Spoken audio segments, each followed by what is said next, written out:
Power to me is knowing thyself, being able to influence behavior, collective action, integrity, freedom, determination, having the ability to make a positive change in the world.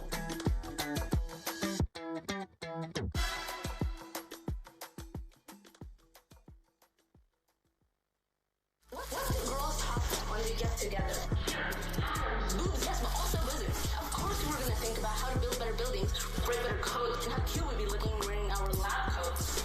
We have only begun changing girl talk to STEM talk.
Women lead with power and lead with confidence and lead with influence.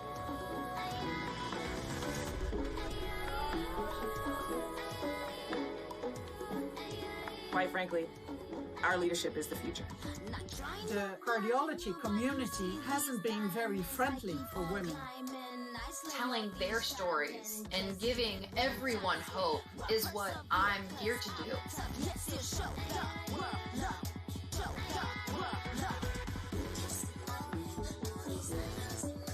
There aren't many Black gay women in the sports business world. Bow down, call me your majesty. I go. Zoom, zoom, zoom, zoom, zoom, zoom, zoom. Let me learn from what happened and the mistakes I made. The needs of women have been under-recognized. Women's health matters. I was the youngest person there. I started live streaming on Twitch. Wherever I am in my journey, it is exactly where I'm supposed to be. These women are changing the world.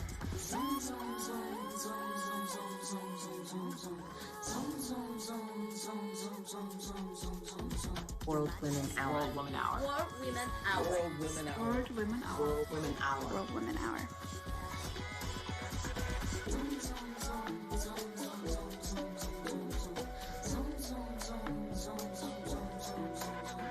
Your Majesty.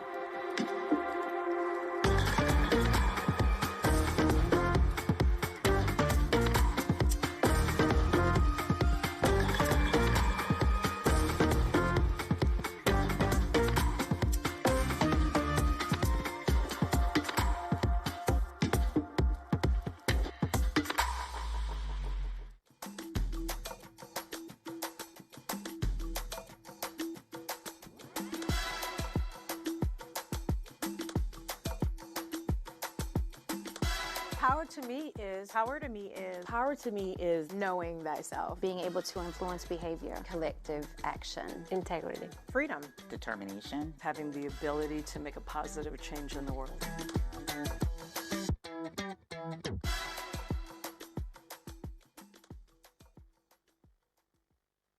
What do girls talk when they get together? Boobs, yes, but also wizards. Of course we're gonna think about how to build better buildings, break better codes, and how cute we'd be looking wearing our lab coats.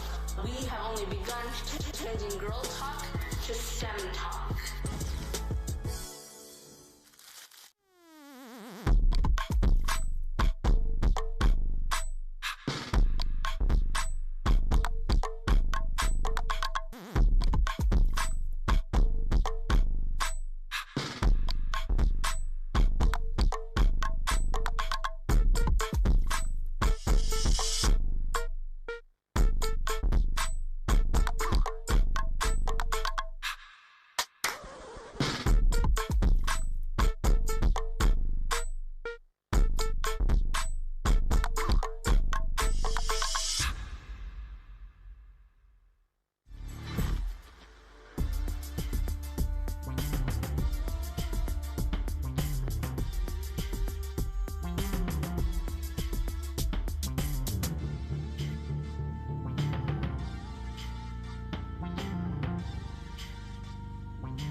women lead with power and lead with confidence and lead with influence.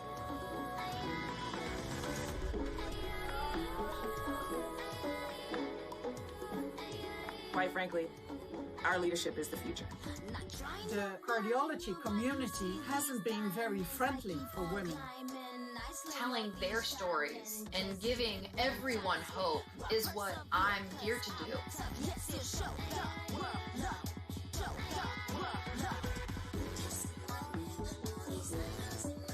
There aren't many Black gay women in the sports business world. Bow down. Call me your majesty. I go.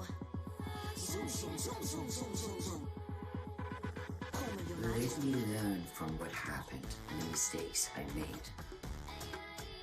The needs of women have been under-recognised. Women's health matters. I was the youngest person there. I started live streaming on Twitch. Wherever I am in my journey, it is exactly where I'm supposed to be. These women are changing the world.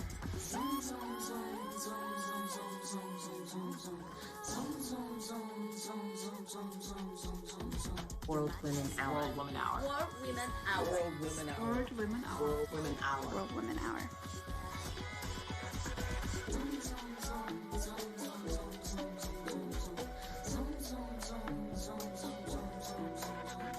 Your Majesty.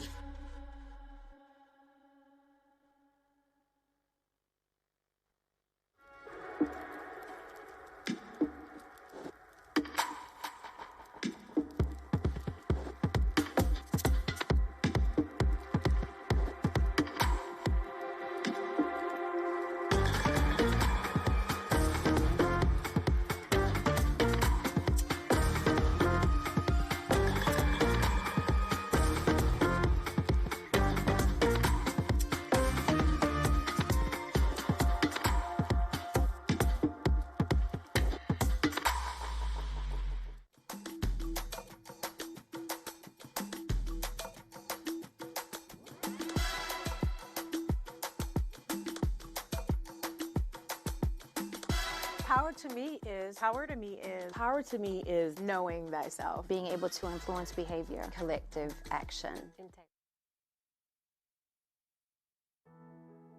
Good morning, everyone, and welcome to the World Woman Davos Agenda. This is a truly special event where leaders, changemakers, and visionaries gather to shape the future. May I kindly ask you to take your seats as we get ready to start. Let's keep the room quiet so we can all fully enjoy the inspiring sessions ahead.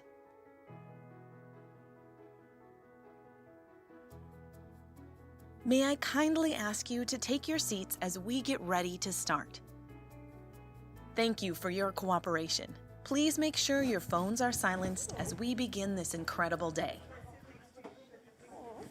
So you go next, and then we'll go Enrique. There we go. This is the problem with making fun of women leaders, yes, because they are so bossy. We'll do the pink in black.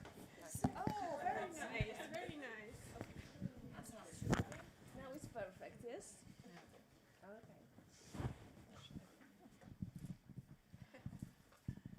Hello, everyone. I'm happy to start another day here at this event. Sadly, it's the last day, but let's enjoy it. I'm going to introduce to you the first panel of the day, which is called Quantum and Equality One-Shot Dialogue. This panel will be moderated by Dr. Bianca Samoinska, President of Perspective Educational Foundation. Enjoy. Hello, everybody. I think we should, put our hands together, for the beginning, just, to make us a little bit more, energetic. So,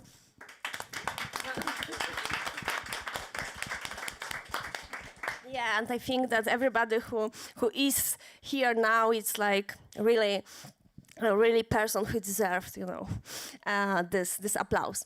Okay, today we will talk about something very, very, very interesting. And I would say quite new, but I know that Enrique has another opinion about this. It will be about quantum technologies. This is very important topic right now. in Davos Agenda, you can find like thousands of different panels, conferences, unconferences, special events about quantum this year for the first time, actually. And we were also aware that this topic should be here in the World Woman House, that we can talk a little bit about this and also learn a little bit about this. And this is why I invited all these beautiful, smart, and nicely dressed women for this panel. And I have a privilege to introduce to you Dr. Anna Topal, former CTO's Chief Technology Officer of IBM Quantum. Please, applause.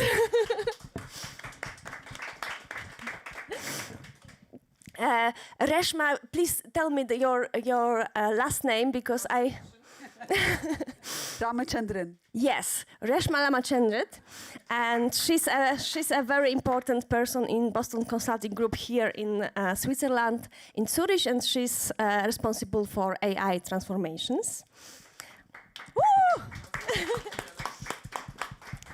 And Enrica Porcheri, she's a chief information officer of CERN, and before she was head of IT. And in your own panel yesterday, I saw this description that you are still chief of IT. But yes, but we can announce that now Enrica is CIO. And hello from CERN. And we have also Dr. Anna Kamińska. She's a CEO of Crowd Quantum company. Woo! And Tierra, tell me your last name. Shiker. And she's a very famous journalist from Quantum Insider. Woo! And I would like to ask you, who knows anything about quantum? Please raise your hand. Sorry? Okay. So.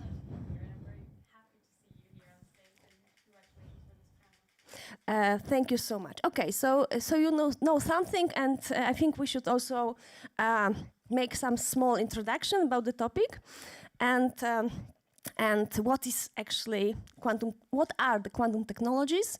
Why are they so important? And what is their potential? And are they new or not so new? So Enrica, please. Are they new or not so new?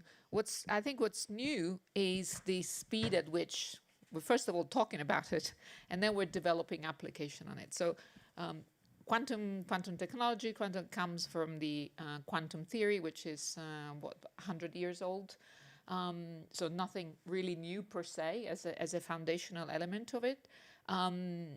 But what's really new is the technologies that we can develop, because things are becoming more solid, more reliable, and there is more investment going into it. It's moving from the laboratory to the real life applications.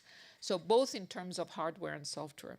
And so people have started to realize that this is actually a nice complement to our technological, bouquet. And there is a more and more interesting in finding how quantum technologies, both in sensing, in quantum communications, but also in quantum computing, can help us address some of the challenges that with classical computing we're not yet able to do. And there is a lot of research, and I think the IBM labs have been doing research on this for quite some time. And what are some of the potential also synergies between AI and quantum. So last year, I think, and the year before, there was a lot of AI. This year is a lot of the International Year of Quantum. The International Year of Quantum is coming to an end, and what he has done, he has raised even more awareness and more absolutely. I was just checking that only in 2025 there was over $12 billion invested in quantum technologies. So There are companies that are coming up. I'm sure we'll hear about it. So I think this is a very exciting moment to see what it could lead. But I'm sure we'll explore it, because I think we being interested in the technology is one thing. Being interested in the application of the technology is a whole different, and how we govern it is a whole different aspect. But we have experts here who can talk about it. But so to answer your questions, no, it's not new. As a science, as a technology, what's new is the interest and the potential applications of it. Thank you so much. And I think there is a lot of misinformation and misunderstanding about quantum right now. Also, the world of spiritual, thinking is also taking some quantum, and quantum is in pop culture. We can see some quantum computers in very popular movies, for example, from Hollywood. So topic is big, but what we don't know exactly, and usually people are very interested in it, it's like if is there like real use cases right now in quantum? So what we can do with this, and if there is like some companies, some institution who really did something. So please. I will start. Mm-hmm.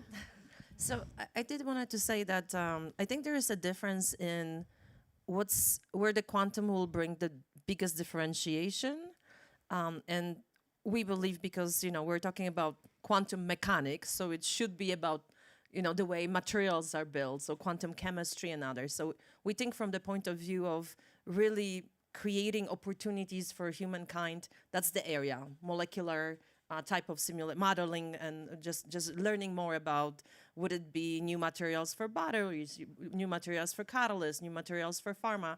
That's where we know we will really reap the best benefits when we have a better quantum computers.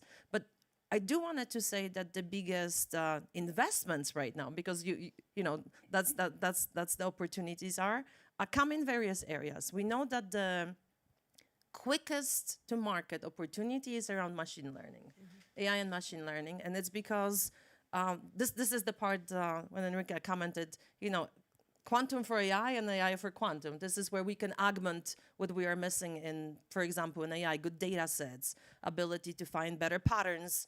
So this is the semi-closest to us opportunity. Financial risk, financial, all different type of opportunities. And the last one that everybody comments on is semi-longer term, which is optimization, logistics and others. So there is a well-established set of opportunities. I think in third quarter of 2025, I went to see how many quantum companies are there that everybody knows that they are there. It was around 76. So you may think that it's less than 100, and I mean companies. I don't mean university organizations that continue to work on quantum. But amongst all of them, those topics are validated because many of those companies or many of those organizations already have proof of concepts working with companies, working with industry. So there's a seeding of understanding that these are the best applications and opportunities for the general use for others. And Sierra, I wanted to say, you traveled through the world last year talking to everybody of what they see. So please comment on what you see also. I also wanted to, since we have a lot of people who are new to quantum technology, I also wanted to say that what we're really focused on speaking about right now is very much related to quantum computation and quantum computers. However, it's important to know one misconception of quantum is that there aren't quantum technologies in use today, and actually quantum sensing and quantum communications are very much established technologies. So when we're talking about this awareness towards quantum technology, we're talking about it in a broad sense, but when it comes to what's really gaining a lot of traction and excitement, it's very much the development of quantum computers. And those are the computers that can specialize, especially in the NP hard tasks that classical computers struggle with. And that's essentially what Anna was referencing in terms of like optimization and the complex modeling. And so last year I did have the opportunity to travel across the world and speak to many different people who are involved in building quantum ecosystems. And it was very exciting to see how regions are beginning to use quantum computers specifically to resolve their regional challenges. So for instance, we spoke to leaders in Malta, and Malta is actually, again, this won't be on quantum computation, but this will be on quantum sensing. They're using quantum sensors related to seismic wave detection, and this is to predict or to have some sort of early awareness about earthquakes. Since they are a small island community, this is really important for them. We also spoke to leaders in Ghana who are interested in quantum technology for clean drinking water. So not only is quantum gaining awareness, but a lot of local communities are figuring out where quantum can fit into current workflows and potentially resolve really important challenges that would affect the local society. So if I can also comment, it's really the breakthrough is about learning how to use quantum states and quantum effects in technologies. That's what's happening right now. And in a sense, it is not new because, for example, atomic clocks that you might know and are well established and function for years already are also based on quantum. And it's basically now what's happening is taking this kind of technologies further and developing very fast to have new applications. And there are a lot of them. So also in sensing, because quantum states are very, well, they're on the one hand very fragile, but also very sensitive. So you can use them for very sensitive new approaches to sensing, even, for example, to differences in gravitational field, which is super interesting because it might open a totally new way for us for imaging to understand what's, for example, going on beneath the Earth's surface by monitoring the differences, variations in gravitational field, which is completely it sounds a bit like science fiction, but which is what we're coming at right now. So quantum computing, probably the biggest hype, might have also the biggest potential to disrupt the current technologies because it's like a completely new approach to how to perform computing, but a lot of other very interesting things going on there, also in communication, sensing, metrology. And speaking about computing and computers, so what is the problem with quantum computers that they are not working, as I understand, yet? So why? Can you explain it to me? So I'm going to say everybody has an opinion of what it means for a quantum computer to work. I think that I'm going to state it. So what we have to realize is that the same way, by the way, before I go there, I just wanted to state, one of the myths is that the quantum computers will take over all the compute. And I just first wanted to say that's not the case. Quantum computers, think of it, are additional part of the compute capacity or compute capability you will add to classical computers and AI. And all of this will be integrated together. But the same way as it took us a long time in classical computers to make them make sure that they have no errors. And I don't know how many of you remember, but I have this vivid memory of a picture in which you have this old classical computers. These are big boxes with many, many cables on the back. And they had errors. And in order to trust them, the gentlemen and women behind they were switching the cables, literally, when the system was wrong.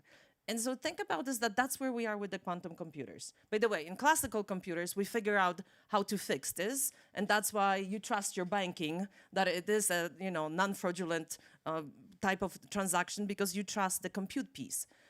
In quantum computers, we're not there yet. The quantum computer systems are still the qubits, the semi-basic part of the information transfer are noisy, which means and the process that we are going through right now, we create logical qubit, which is we combine few of the noisy qubits to create something that is more stable. And so do quantum computers work now? Yes. But are they at the level where we want them to be? No, right? And so that's the roadmap for us, is to get to this fault-tolerant quantum computers that will be much more trusted in all the applications we want to use them for. That's quantum computing, but of course other technologies like quantum sensing and quantum communications have their own history and their own things still that needs to be solved. And by the way, a lot of it is, I think what's amazing about this, yes, we still need to develop a lot of science, but a lot of those things we need to get to that fault tolerance is actually engineering. And that's the exciting part of the technology, is that we don't have limitations that tell us within the next few years we cannot do it. It's just the opposite. Many of those companies, I said 76, but many of them have a roadmaps to say, yes, we will accomplish it within, by 2030 and so. So that's the exciting. You commented of how quickly the technology develops. That's the very exciting piece. And I think while we develop the technology, so we have seen how technological history is developed. We know that it gets faster and faster. So we are hopeful that this will lead in, it will happen. And this is why we need to keep on focusing on what are the use cases that we want to solve with this. How will it will hybridize with the other technologies, be that high performance computing or others. And so how do we leverage this multi-layered technological outlook? Which problems are they going to solve that classical computing are not able to solve right now? But again, I think we also need to be a little bit careful, and this may sound strange from someone like me who comes from CERN, kind of a very highly technological organizations. We need to ensure that we also have proper governance around it, that we ensure that this doesn't stay in the hands of just a few people, that we don't build a new technological layer that keeps on, dividing the world and keeping that in the hands of a few. So I think we need to, learning from what happened with other technologies, learning also what happened most recently with AI, to build a more democratic and fully empowered world. I think that this is a responsibility for all of us, not only the women on this panel, but and this is why it's important that these discussions also happen at WEF, where there is economies around, where there's policies, where there is diplomacy at work. So we need to somehow govern in a way that doesn't linearly move slowly behind it, but anticipates what it could be to ensure that we, do it right. I think what you are saying, Enrica, is something which is not being said usually at panels with the majority of men, because it's more business, technology-oriented, and this context, why we are doing this, how we should do it, who should be, the beneficiary. So this is not so important. So this is what we women can bring to the quantum. We can just, take care about the fairness, justice, and the sense of bringing this new technology. Because just to bring a technology, it means nothing. Yes, it can make harm even. Yes, and about bringing the technology, and I think quantum is like AI. It's like kind of meta technology. So it's like technology you can use to develop other technologies and to make them work better. And Reshma is an expert in digital transformation of companies and institution, organization. And what do you think, Reshma? Do you think that will you soon try to prepare companies, for this quantum breakthrough? I think it's a very good question, and I just want to take everybody back about 10 years. So, 10 years ago, digital was the big buzzword. And every organization, without really understanding what is digital, wanted to do digital transformations. And this was a big skill set as well. Everybody wanted to upskill in digital. And November 2024 changed that in a way with AI, because OpenAI, when it released ChatGPT, access was there. And I think you mentioned it very rightly in terms of access. The general public had access. So we all have ChatGPTs and Perplexity. I have Perplexity, now Google Gemini, Copilot. We all have it on our phone. So we know what it can actually do. So November 2024, digital slowly faded. And what came into life was AI. And every client that I spoke to across the world, and I'm not going to discriminate geographies here, right? So every client in every geography wanted AI transformation. And today, I think quantum is slowly picking up, and I don't know when that shift is going to happen. And as you rightly said, although it's 100 years old terminology and technology, it's gaining popularity. So there is going to be a shift where quantum is going to be the next big thing. And I can't wait for my clients to come and tell me, let's do quantum transformation. And what I feel is, and this is what we were just discussing in the room prior to this, what I feel is fundamentally the problems have not changed. And I think all of you mentioned use cases. And I am a user of all these technology, helping organizations unlock value. And every time I think about organizations unlocking value, I think about use cases. What is the business problem that we are trying to solve? What is a customer problem we are trying to solve? Technology is a tool. Technology is an enabler. Technology by itself is not the solution. And most organizations, what they're getting it wrong as well as that, when you actually look at a use case, you're so hyped by this technology, right? And look at WEF, right? Everywhere you see AI, and this was the same last year. Everywhere you see AI. If you don't use the word AI, somehow you are not in the game. And I'm sure next year it's going to be quantum. So how I would reframe it is, there'll be new technologies. There'll be new developments, exactly. And you rightly mentioned the investments, right? So there'll be new investments, huge investments, and new developments that's going to come. But fundamentally, neither our societal issues have changed, and this is where access to underprivileged groups matter. Neither our societal issues have changed, nor have our business problems. Can you imagine a publicly listed company that is actually not making profits? Can you think what happens to the CEO? Every CEO these days is supposed to bring magic every quarter, right? No, I can't imagine a company that's going to operate without cash, without profits, without growth. So technology has to enable. So that's how I see it, and that's why I said I'm not an expert in quantum, but I'm a user. And I think when I think about AI transformations even today, I think the quantum computing can help, because this is where the data, and I think both of you mentioned that, the data quality and how we can sort through data can actually help the customers. Thank you so much. And Anna, speaking about the company going public, so you have a big plans, and you have also a lot of experience in quantum and as a scientist as well. And but you are not going to build quantum computers. So what are you planning to do in your company? What piece of technology or science are you going to deliver? So we are specializing mostly in engineering and in actually building hardware, physical devices. Not, as mentioned, not building a full-blown quantum computer, but we are developing electronics that is controlling quantum processors and supporting them and enabling, for example, error correction, which is the holy grail right now for these technologies. So we are continue to do that, being in the supply chain for quantum computer manufacturers, especially in Europe, but not only there. But we're also developing quantum key distribution systems. So just to give you a bit of introduction to that, because it's a different technology type than quantum computing, but it's a reply to the potential threat that quantum computing is bringing. As every new technology gives new opportunities, but also potential threats, quantum computing, especially enabling the Shor algorithm, will, when it's mature enough, capable, break all the current encryption algorithms that are used classically.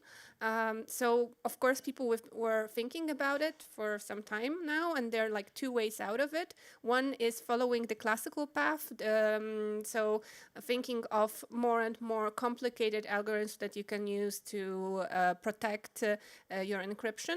The other one is using quantum technologies to be safe against quantum technologies, which is the quantum key distribution. So we are building devices for that. And I think what's also worth to note is that, as you can see, quantum is not coming only out of the academic world right now and into industry, but it's also coming into many different fields. So as Anna also mentioned here, now a lot of challenges for building quantum technologies are on the engineering side, and this is what we are doing and trying to solve and help there.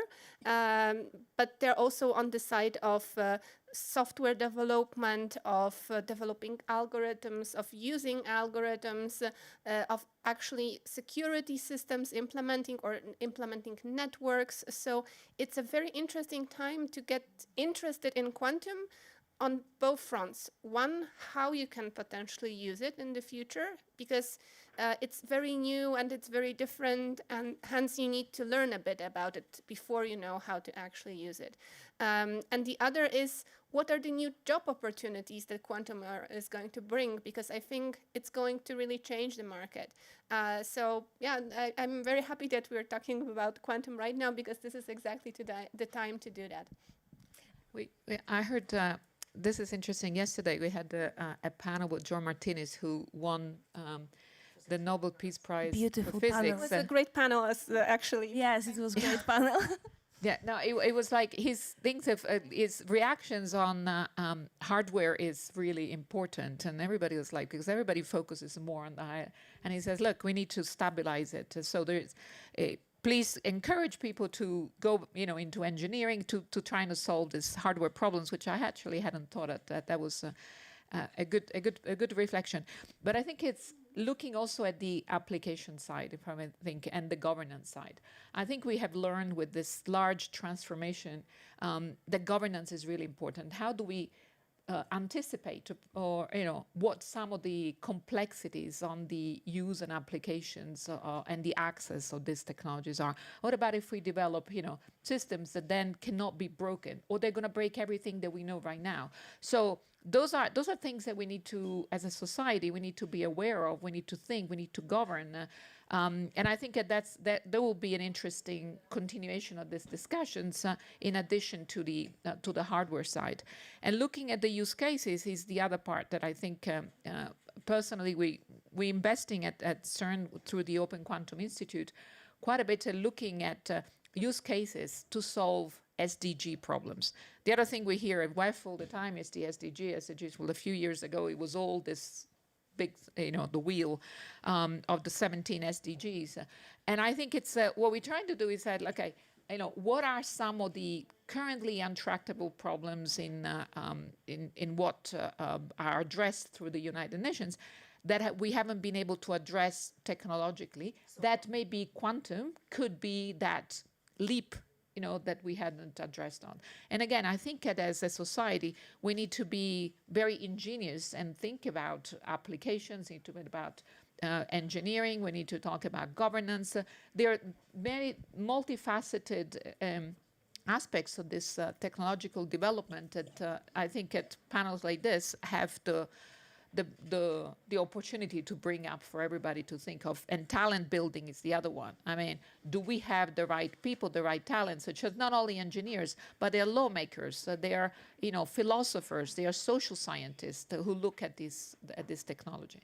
Yes, exactly. We need society to understand what the quantum is, because if you really want to make this breakthrough, if you really want to understand these technologies, but also develop these technologies, we need, the support for important decisions from the societal part.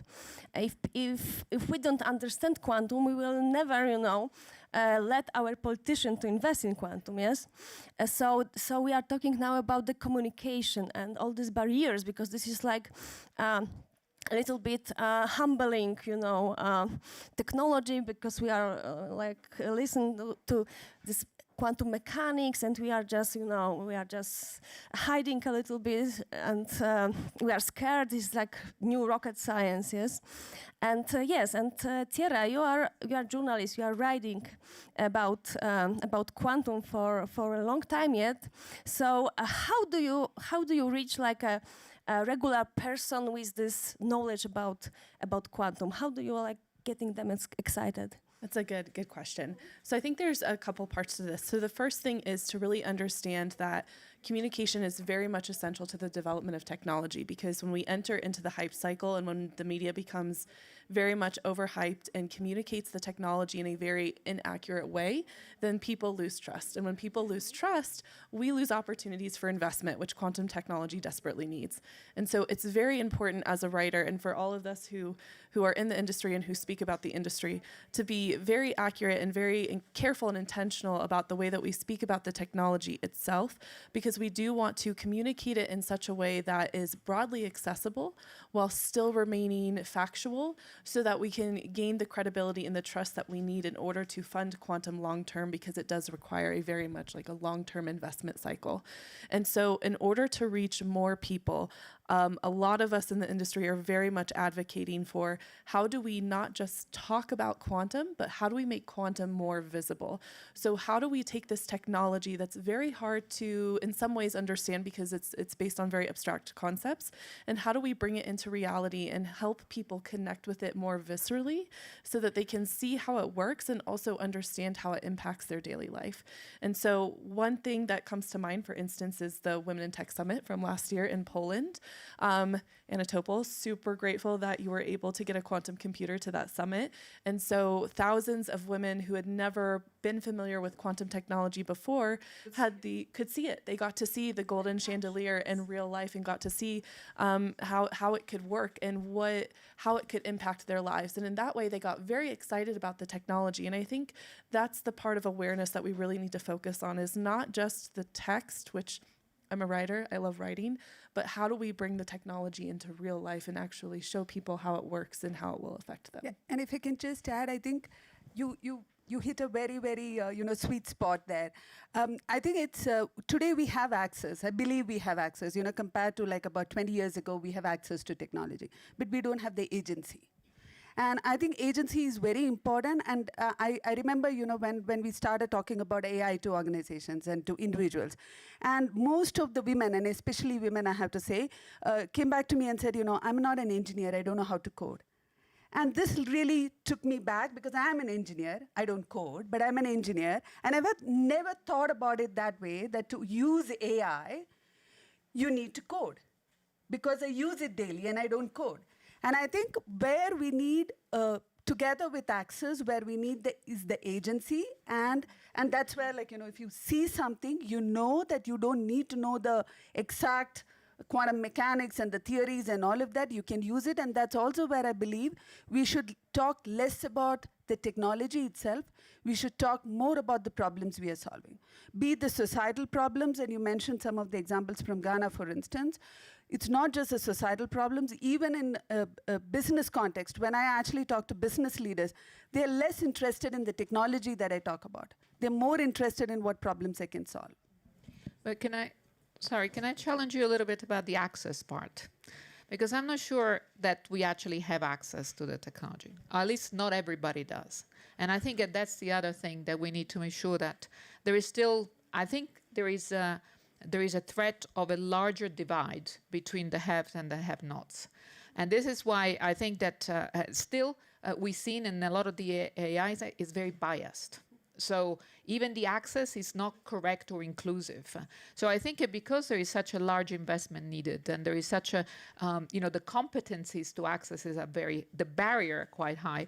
I think we have, should renew our commitment to democratize it, to make sure that access is actually more global. That access not only from a technology access. I mean, who can access a quantum computer right now?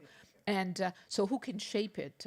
And then who can access the technology and the results that come from it? I think it's a good challenge. Yeah, it is exactly.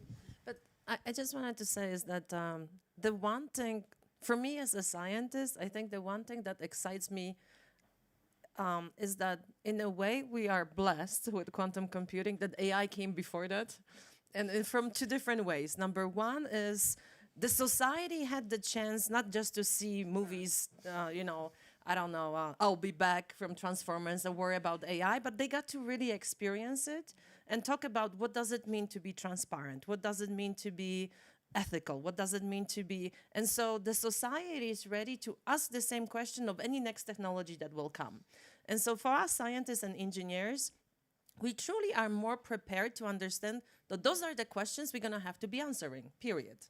And then the second thing that really helps us is that in the journey to why is the quantum computing that is 100 years old technology is so quickly developing right now is because if I build a quantum system, I'm actually augmenting it with capabilities from AI.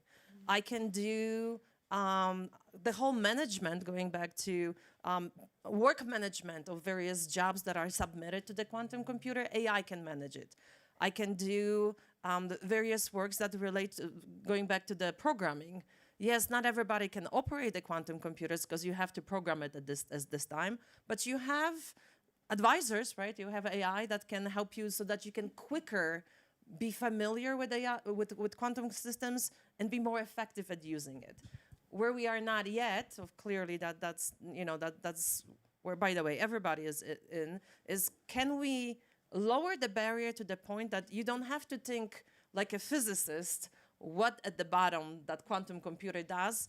Can you just do what you do right now on the phone? Can I just do an operation and not even think that, quantum computer is behind?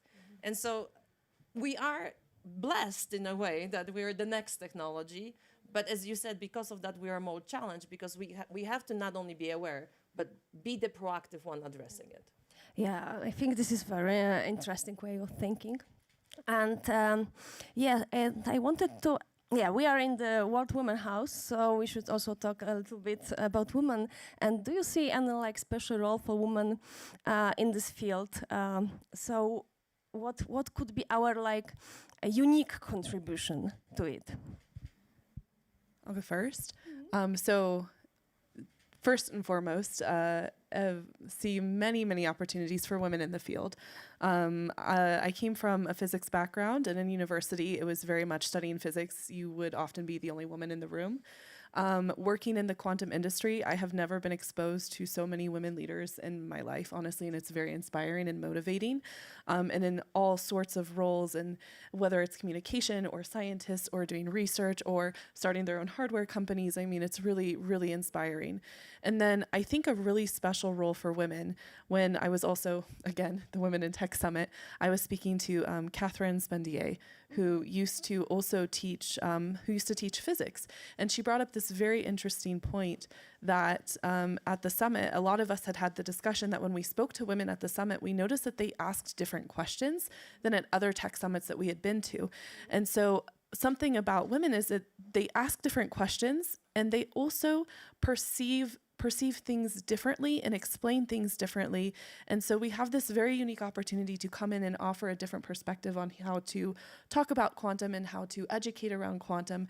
And so I see that as a really a great space for us to fill as women, to be able to reach more women, but also to be able to reach a broader audience, because we might be able to provide these different perspectives and different ways of thinking about it. So I can only agree here. I also have a physics background, so I had the same experience. But then coming into quantum technologies, there are really a lot of brilliant women there, and also in leadership positions. I'm really proud of it, and I mean they're really great. It's not like per chance that they're there. They're there because they're really great in what they're doing, and I find it amazing and inspiring. But I think that the real advantage that I see, because I also have excellent women on my team and my company, is that in quantum we really need on various levels very good communication skills. And this is also what you mentioned. It's statistically, I think women are, this is a strong point for women. And I can see it not only in terms of education, because that's also very important, or journalism and so on, but also on the level of that now when you need to make quantum work, you need to communicate very well with people working in very different fields, whether it's engineering or IT or programming or politicians or potential users. They're all coming from different backgrounds, and you need to find a way to communicate with them and often talk about complicated technologies and find a way to get to them and to work with them. And I think this is where we as women can be really, really good at. And this will be our final question. And it will be also different question than I would ask at traditional panel. I would like all of you to say very, very shortly about what brought you to the field and what is most beautiful in quantum technology for you. We start with Anne. I think the same way as people were mesmerized by space, still are, and are. I mean, this is the technology that can enable you to do more in space, to do more in biology, to do so. It is broader than our capabilities to do space, and for that is incredible. It's like it doesn't matter what discipline of science you are, what discipline of the work life you are, you can find something that really resonates with you. And I tell my children, I have 2 boys, and I tell them this technology it's like the beacon, right? Of we have yet another technology that can do something good to all of us, and we just have to make it, something that really improves our lives. Going back to your comment about, disparities, and we have another chance, and I think that's beautiful. Yeah, so I can't say I'm there yet in quantum. So I will say why I'm interested in quantum. I think it's a better framing. So I grew up in rural India without access to power or water. And I know what technology can do. So every time a new technology comes, it's the power of the problems that it can solve. So for me, it's always like, if, and I think you mentioned access, and that's why I said it's a good challenge. I think if you're not there in rooms which makes those decisions, if you're not there in those rooms which defines those problems, because that's very important. I think you mentioned a very, very important point that women think differently. I think differently. And when you put women at the intersection of many things, we bring very different perspectives. So if we are not there to define the problem, the solutions will not fit us. And for me, when I see a new technology emerging, I feel I need to be in that room to define the problem. Somebody else will find the solution, and I'm okay with that. But I need to define the problem. I think it's quite exciting, because I think this is possibly the first technological revolutions where there are so many empowered women in STEM. And so, again, this is not new, but if you look at the pictures of quantum technologies development 40, 50 years ago, you wouldn't see a panel like this, right?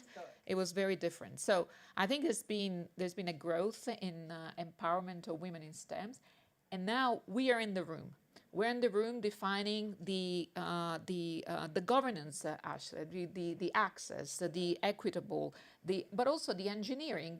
So it's really, we have a voice that before we didn't have. So for me, that's the most exciting part, is that we also, you said traditionally we can communicate, but we're also good at learning and bringing experiences in. So what can we learn from past technological developments that have been maybe not so equitable, not so fair, not so inclusive, that we can bring to this new revolution? So for me, the exciting part is this has a lot of potentials, and it has a good foundations of a real multifaceted group of people who can shape it. Beautiful. For me, coming from a physics background and also at some point working at CERN, I was the greatest place on earth. I agree. I agree. But for me, I was really satisfied for a long time in life with this amazing experience of learning about fundamental interactions, and I think it's the most interesting thing that you can actually learn in life. But then I felt like I missed doing something directly useful, like for people, and that's why I also switched to this topic. Yes, I need to finish, I know, because it's like coming in from this world of fundamental physics interactions, but really doing something tangible that hopefully will be useful for all of you in some time, and that's what motivated me. So for me, I mentioned I studied physics in university, and that's where I absolutely fell in love with quantum mechanics. So this idea that reality was actually so much different than it appeared, endlessly fascinated me, and has never left me ever since. However, I didn't graduate. The last year, I had to leave school to take care of my young daughter at the time, and I had this feeling that I would never be able to return to science or be a scientist, which was my dream. And when quantum computing started gaining traction, I just really felt this pull of wanting to be in the room, wanting to solve problems, wanting to be so deeply involved with it. And so I started writing about quantum technology, and honestly, the community was so welcoming. And now I'm in it, and I absolutely love it. So super grateful for the industry. Thank you so much. I also have, my background history, why I'm involved in quantum, but I will save it for the next time. Thank you very much. Big applause.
Good morning, everyone, and welcome to the World Woman Davos Agenda. This is a truly special event where leaders, changemakers, and visionaries gather to shape the future. May I kindly ask you to take your seats as we get ready to start. Let's keep the room quiet so we can all fully enjoy the inspiring sessions ahead.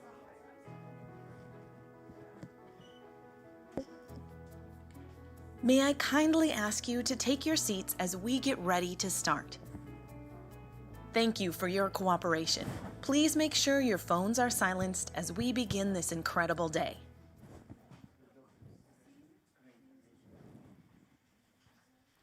Hello, good morning, everybody.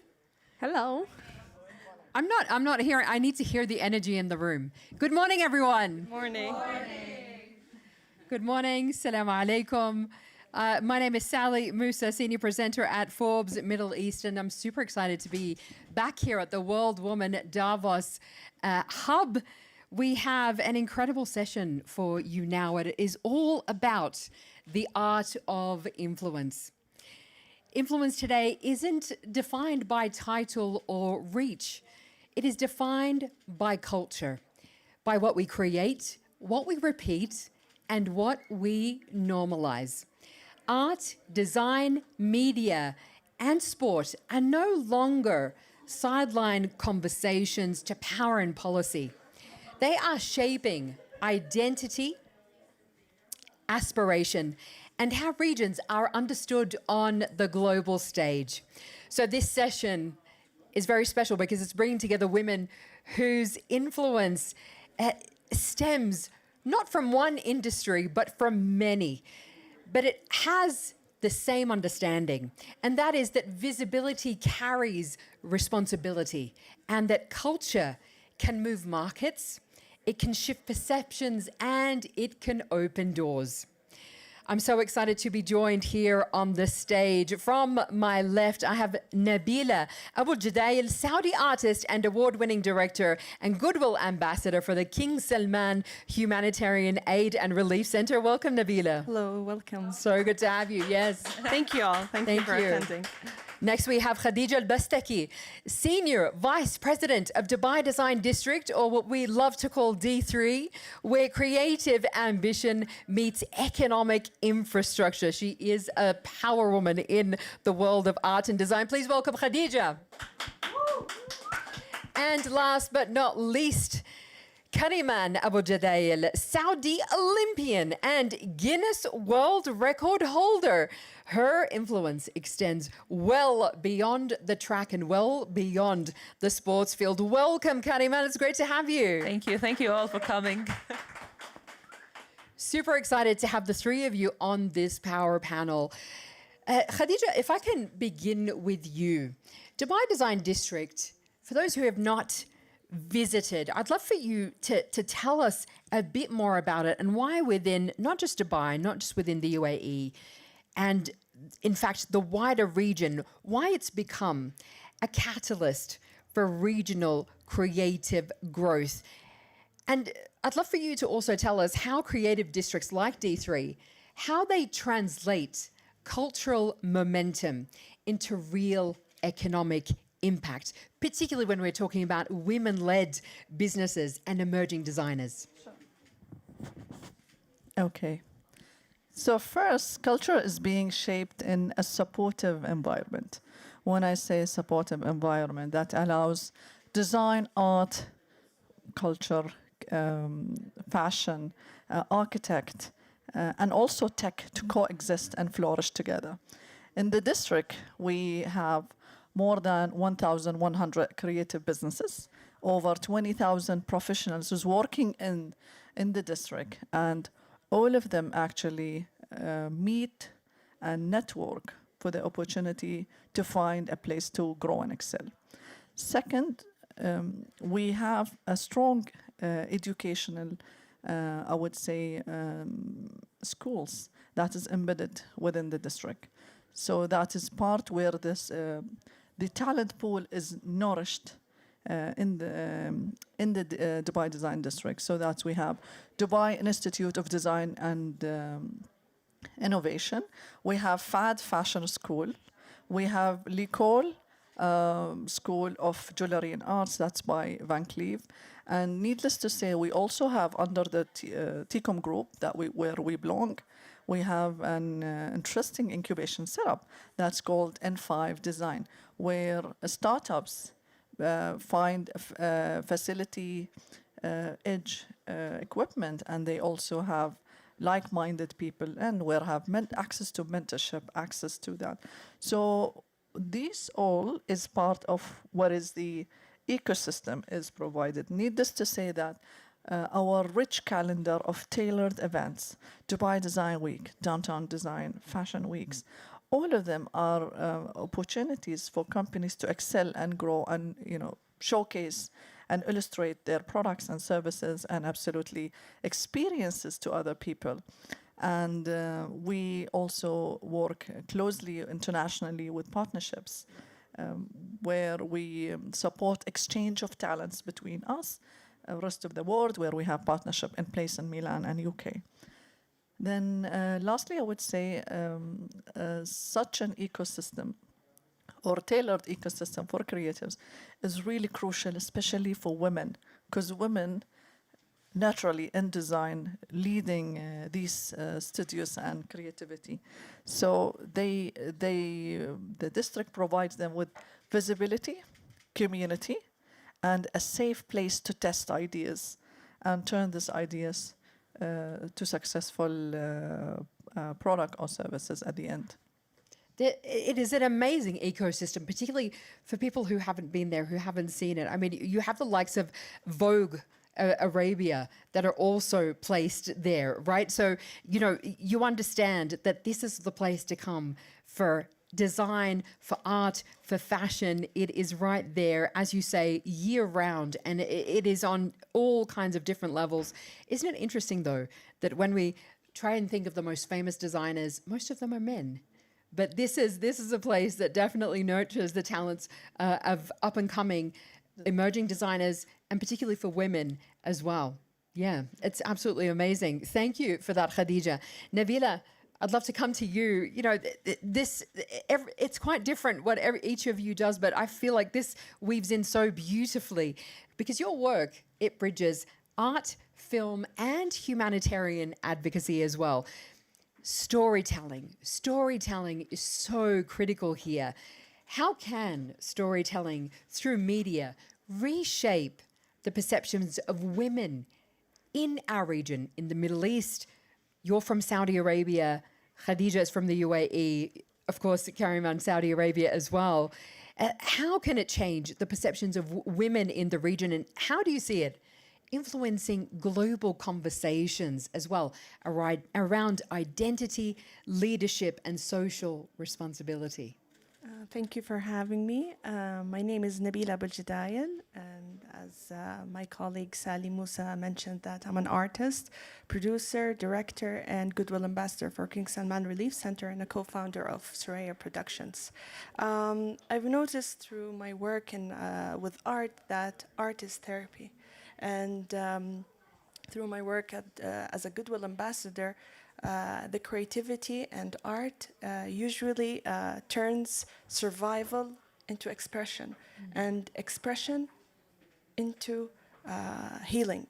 So there's a lot to be unfolded when you create art. It's not just a medium that is based on beauty, but art is a bridge for voices. When language fails, art speaks. And I had my short animated film qualified for the race for the Oscars in 2024. And that film made the first entry as a Saudi short animated film to be considered for the Oscars. And I was when I made that film, because it is co-directed and co-produced by my mother and I, it is made by women and funded by women. And it changed the perception of how women could tell their stories, whether through film or art. And Usually, our stories are told by someone else, but we should tell our stories to avoid stereotypes and to avoid misconception. So we have to say our stories, and because only us could tell our truth. Absolutely. What did that mean for you when you had your film nominated for an Oscar? What did that mean to you? What did that mean for representation for other Saudi young women, not even just for Saudi young women, Arab women as well? You know, this is something I know as an Arab and Muslim woman who grew up in Australia. The amount of destructive stereotypes that you have to live with, that you have to overcome day after day in your life is extraordinary. So for you to make that kind of an achievement, that is not a small thing. That is much bigger than just making a film. Thank you very much. I appreciate your kind words. My film wasn't nominated, but entered the qualification race. Yeah. I wasn't at the final 5 nominations, but the entry itself was an achievement, and later it was inducted into the Academy Archive. And our short animation was about Mecca, and it was an Islamic story about the cleaner of Mecca when the Grand Mosque of Mecca closed its doors during COVID. The ones who were there were the cleaners, and they closed its doors because to prevent the spread of coronavirus back in 2020. So it was a story that is deeply rooted in our tradition and heritage. So it traveled the world, and storytelling, the foundational stone of storytelling is empathy. Yes. And it gives you the opportunity to live someone else's story and to see how they lived it. And and it just meant a lot to me because I got to do this project with my family, and Kariman was a creative advisor as well, and my sister Salwa Abul Jadail, who is back home in Saudi Arabia. And it is a personal story because it is co-directed and co-produced with my mother Threya Shehri and I. So and self-funded by our production company Threya للإنتاج الفني, Threya Productions. So it just means a lot that we got to do this as a family first and foremost. And then I'm glad that my story traveled further than the borders of my region. Incredible. Well, we're going to come to you now, Kariman, as well. Clearly multi-talented, a very multi-talented family right here. And I love this story because for you, also as an elite athlete, you're an Olympian, but also a public role model. How are you using your platform to challenge those stereotypes and to inspire young women to pursue excellence, not just in sport, but in fields that are traditionally dominated by men as well? Well, thank you so much. And I love what Khadija and Nabila said about, representation. And what's most important is also family support as well. So for me, I use my platform to redefine what is possible and redefine what is possible for Saudi and women in my region. When I know it's glamorous to say I'm an Olympian or I'm a Guinness World Record holder, but when I started, it wasn't like that. It was really humble beginnings. And so I represented Saudi Arabia in Rio 2016 Olympics as its first female sprinter in the 100 meters. And several years back, I started by just running in my own house in Riyadh. I started in the house. We had a corridor, and I just decided I wanted to run over there because we didn't have any tracks available for women outside of my house. And honestly, it was just hot outside. So I started running there. And I started running because I loved running. And I really wanted to play sports. And that's the only space I had. What inspired you? Because sport isn't, for women, for girls and women, isn't something that is part of the culture. No, unfortunately. So what is it that inspired you, that put that in you in the first place? Because every time I watch sports, I feel it's the best, it pushes you to be the best version of yourself. And I wanted to try that. And I never believed that sports was just only for men. it's dominated by men because they were encouraged to play sports and be active early in their lives. But every woman has a right to play. So if I had a space of 10, 20 meters of running every day, then I'll take it. And I also, after running, I became a rower, and I co-founded the Saudi Rowing Federation. And also now I'm currently a cross-country skier as well. And I don't want to say how I'm not going to start with skiing and rowing because they were really hard, like beginnings. You know, you fall, you hit a tree, and but now I'm a Guinness World Record holder. Your beginnings, they don't define you. But the most important part is that you started. That is the most important part. And then you will find your way along your path. And, you know, you might become an Olympian or anything else. And actually, there's a statistics which I asked Khadija about, and it's actually true, that says more than 90% of women in C-suite positions like CEO or CFO actually took sports and parts of any part of their life. And I asked Khadija, and she said, yeah, that's true, because she is a vice president, so it's a true statistics.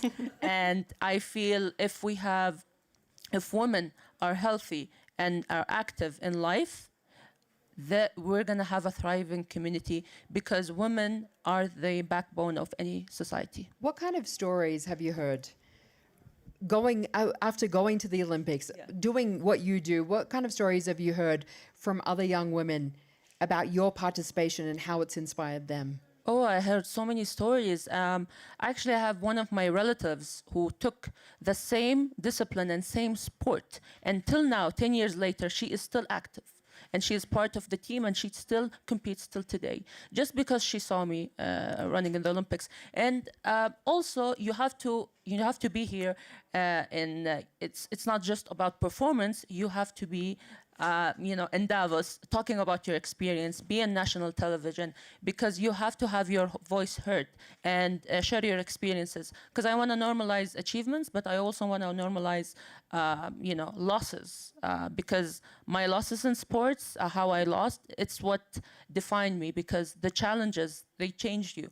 And if the hardest thing to do is to lose in sports, so keep talking about it. And another example is I was on national television a few months ago, and I briefly mentioned that I have a home gym in my house. Now I have a home gym in my house. And then later on, I had a friend who is also a mother who called me and said, your interview inspired me. And because she was a mother, she used to go to commercial gyms before she became a mother, but now she couldn't. But then when she heard me mention home gym, she actually now has a home gym, and she is training along with her kids. So these kind of stories tells you how representation and having your voice heard matters. It's absolutely major. It's incredible, because when you see someone else do it, you go, I can do it too. Yes. You need to see it in order to be it. And it's amazing. It's wonderful, wonderful to hear that. Khadija, I'd love to come back to you and ask you about the Middle East, as it plays a growing role in shaping the global creative narratives. What are you looking at in terms of government strategies, in terms of partnerships and policy, innovations? Which ones have been the most effective in creating, in sustaining this inclusive creative ecosystem? Sure. First of all, the UAE leadership places an important focus on the creative economy as a growth pillar to sustain one of the economic driver in the Emirates. Second, I would say the strategies are in place to support the creative ecosystem. That is the Dubai Economic Agenda D33. Then we have the Dubai Design Sector strategies, that is for 2033. And these position creativity and design as a strategic growth of the city and the country. Second, I would say these ecosystems or these strategies enables the ecosystems. So there are enablers behind that. So then you have the regularity framework that is in place. then the visa support, the incentives provided for startups and students that is aiming to be part of the design scene and landscape. Then we'll talk about the programming and mentorship that is provided through incubation, whether that is through Dubai Design District or the cultural authorities proactively endorsing the talents and that. Then there is the legislations framework to attract the pool of talents to the United Arab Emirates. These all are endorsement where it supports those tailored ecosystem that I would call focusing on design, creativity, and art. It is fantastic to see that there is that level of support right across the board as well. Something that I would love to hear more about as well, though, is how art and design has influenced you in your life. What does it mean for you, the power of creativity? What does that mean to you? Honestly, I'm a software engineer. So I started being in the tech world, and my dream job was to be part of the Silicon Valley at that time, and that was Dubai Internet City, and be part of one of those blue chip companies. So I joined IBM at that time. I think I was young, and there was no guidance on really what do you want to do in life. But I didn't want to be a woman sitting behind the screens doing coding. Then I was like, I need to discover myself. And myself was, I need to be between the people, you know, negotiating and discovering the world. So my first job was around one of the economic zones in Dubai, where we bring foreign direct investment to Dubai. So most of my role was traveling to Africa and Asia and the US, focusing on oil and gas industry and machinery at that time. Then I think this is where my own passion, because I love design, and I would understand art at that time, because understanding art at early stage where you're not in the field was also difficult, because artists are actually emotional when you see a piece of art and you say, is this really beautiful or not? Then this is where I came at the media sector for a while before joining Dubai Design District. And I discovered as a woman, I have a close heart with the designers who mainly I told you, dominated by women. They have art studio, jewelry designs. So being a woman, I started understanding female consumers and female artists and designers very well. So part of the business and corporate world, you still need to have that emotional attachments to the designers. And this came with experience and I would say being closer to them in the community. This is the thing. This is art and design is about what moves us. And this is what moves economies as well. You know, and it's very clear why they've brought you in to look at creativity as infrastructure. It's not just a nice to have. No, this is essential to business, to economic growth and development, particularly in a place like the UAE and particularly in a place like Dubai. And Nabila, I want to come to you because in your role as a Goodwill ambassador, how do you balance creative expression with purpose-driven impact? And what advice would you give women who are using art as a platform for social change? First, I'm very grateful for the support that I got in my home with my mother because she supported me and that gave me a push to be an artist and to consider art as a serious field. Because I always say we stand on the shoulders of the women who came before us, and that is my mother. Who pushed me to be the best version of myself. And she gave me the platform to succeed. So find your support system. And what I do as a Goodwill ambassador, I go to refugee camps and I teach children or refugee children art. And I do art sessions since 2018 in Zatiri refugee camp in Jordan. So I teach Syrian refugee art students, and I've noticed that sometimes they can't express their ideas and opinions, so they use art. So art was their tool and language, and I actually brought something with me. It is. Wait a second. Let me hold that for you. Thank you. So this is. You can hold it up. I'll hold this for you. Okay. No, it's okay. So this is a jersey that is completely hand-drawn by my student, Muhammad Al-Ghazawi. I will hold it, my dear. And as you can notice that it is a jersey that is completely done from scratch, and Cristiano Ronaldo actually signed it. And this is his signature. And what I loved about it is that Muhammad Al-Ghazawi, one of my students at the Zatri refugee camp, created his own Nasser jersey because he didn't own one. And it really moved me because I'm his teacher. And when I taught him art, I never knew that he would teach me in return. I thought I would teach them, and I learned a lot from them, their resilience, their willpower, and just the simplicity to express yourself. And this is his jersey, and I took this jersey or this shirt to Al Nassr Football Club and took it to Cristiano Ronaldo, and he actually signed it.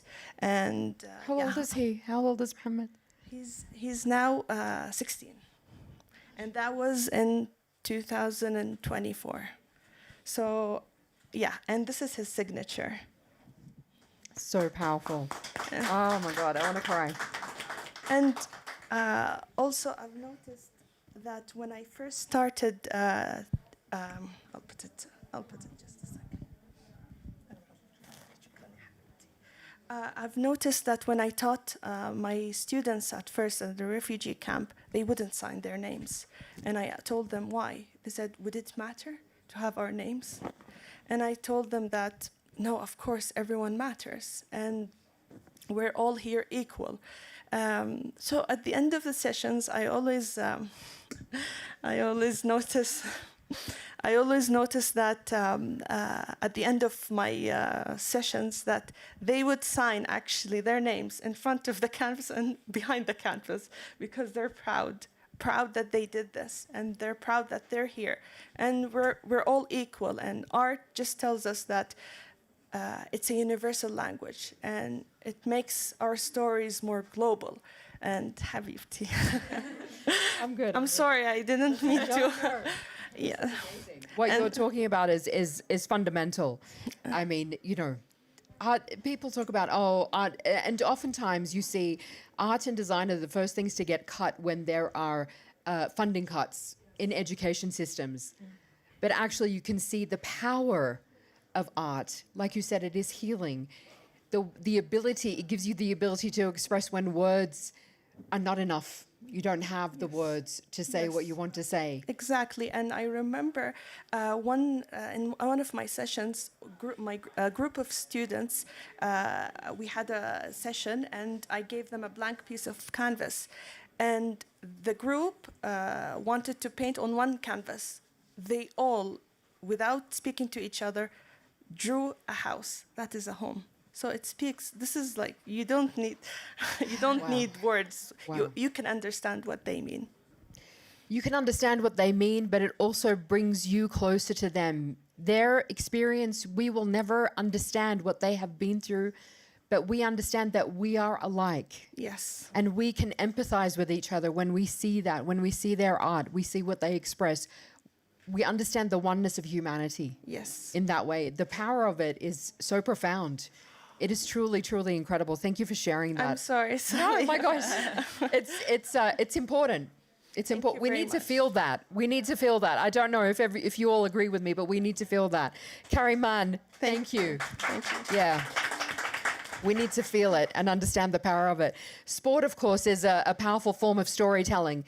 How can athletes collaborate with media, with fashion and the arts to amplify positive narratives around women's empowerment and cultural transformation? I mean, I believe in a world where you can be anything, just be yourself. It's just be authentic. And my story towards the Olympics taught me a lot about who I am and where I come from. And I now realize in the world of sports that, for instance, when I wanted to represent Saudi Arabia, I decided that I wanted to be inclusive. I want to represent every Saudi girl while I run in the Olympics, because I'll be the first sprinter to represent Saudi Arabia. So how do I do that? I wanted to run with a hijab outfit, with a hijabi outfit. And I realized not a single performance store or any sports brand had a hijabi outfit. This was in 2016. That was in 2016, and I didn't have, imagine 10 years ago, we didn't have anything. So what I did is I actually had to be innovative, and I had to be creative. And we were in Portland, Oregon, me, my sister and I, along with our mother, and we were at the Nike headquarters. And we were looking around for something that resembles something like a hijab. And we found something in the men's section. It was an NFL layer or something like that. And I said, wait, that looks like a hijabi. I'm going to wear that in the Olympics. And I just love how Saudi Arabia gave me the opportunity to wear what I want. And they said, it's your choice to wear what you want. And I wore the Nike hijab outfit at the Olympics. And actually, after the Olympics, I presented this hijabi outfit to the Olympic Museum in Lausanne, Switzerland, as a representation, as a symbol of change and representation. And Nike hijab line didn't yet launched. And the Nike team in Dubai actually contacted me, and I went to Dubai, and they said, how did you think of that? And I told them, because, you know, how did you not think of that? You had hijabi athletes for a long time ago. So sometimes creativity comes from necessity. And I'm very happy that right now we have all the sports brands right now, from Nike, Adidas, Puma, Under Armour, all have a hijabi line. Modest wear. Modest outdoor performance wear in their stores. Absolutely, because even if you don't wear hijab, sometimes you want to just be modest. Exactly. And this is it's become a movement. It has become absolutely incredible, for sure. I mean, you know, it's beyond fashion. It is about being inclusive. You know, we hear about women's sports teams, you know, the Iranian women's football team that were banned from playing, you know, and others because they wanted to wear hijab and they wouldn't let them. And this has happened across the board. And we're still fighting.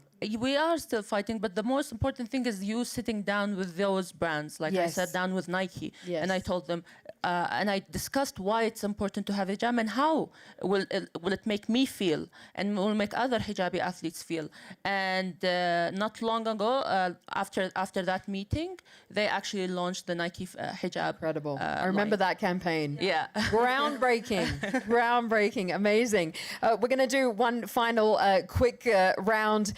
So this is for all of you. How can women-led creativity across art, sport, fashion, and media, how can it accelerate gender equality while also driving economic opportunity and reshaping how the Middle East is perceived on the global stage? And I'm glad we're here in Davos, because this is really bringing some of the most extraordinary stories of women from our region to the world. I'd love to start with you, Nabila.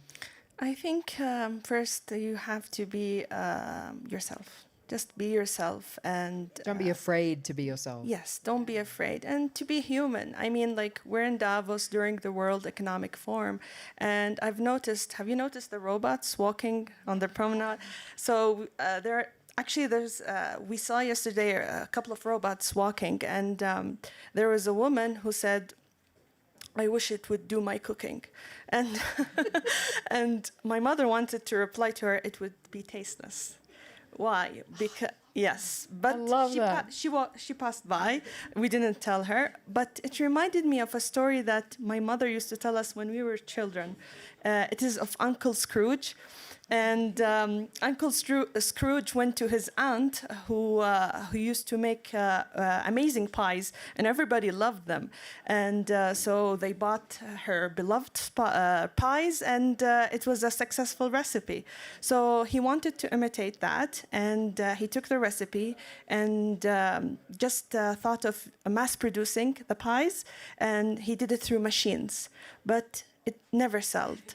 It never sold. So they didn't buy the pies, and he told his aunt what happened. So his aunt said a sentence: "It lacked the human touch." And I think in a world that is full of technology, full of AI, be human first. That's it. Be human first. I love that so much, because, you know, when we talk about art and design, it is about our creations, the soul's creation. You know, it's what we are making. And you can see that when something is created by AI, we're craving that, you know, and we call it nifis. It's like there's Nefes, I wanted to say that. There's a word in Arabic, like, you know, you put your nefs into the food that you make, because it's literally coming from your soul, your love. That is a literal ingredient into the food. That's why your mother's food always tastes better than anyone else's. No one could replicate your mother's food. Khadija. I think adding to this is a young audience is increasingly demanding authenticity and inclusion in our world, and women-led creative businesses and brands from the Middle East can build a strong global communities. And providing the gender equal, culturally rooted creativity that everyone is hungry to find. And this is, I call it, a competitive edge for everyone to get. I agree. Who here has been to Dubai, been to the UAE? Hands up? Oh, that's not enough. No. We need all of you to come and to see what Khadija's talking about. It is very unique. It is an incredible energy. And we have this in Saudi as well. Like, this is something that is in the region. It's in the DNA. It's in the blood. And it's something to really be experienced. It's amazing. It's magic. Yeah. Thank you. Kariman. Just want to say that empowered women empower other women. So be empowered and share your experiences with your fellow colleagues. And, you know, in this room right now, throughout this week, the amount of stories that I've heard made me really excited about our future. Because I know the moment, like, we are here sitting and talking about our challenges and our wins and our losses, you know, it helps move the conversation even further.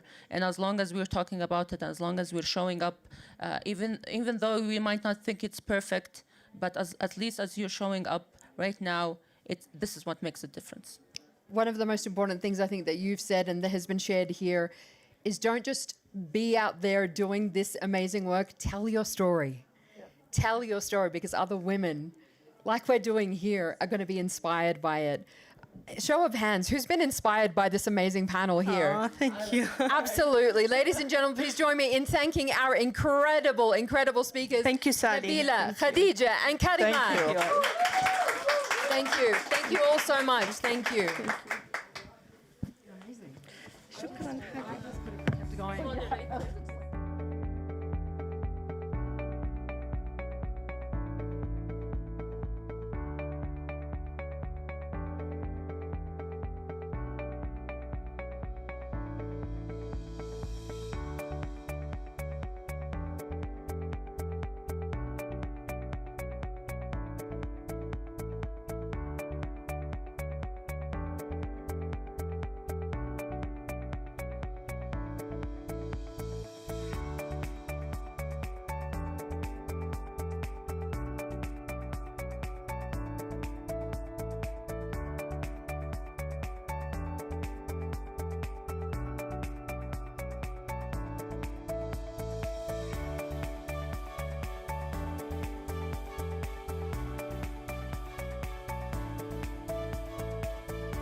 No way.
Good morning, everyone, and welcome to the World Woman Davos Agenda.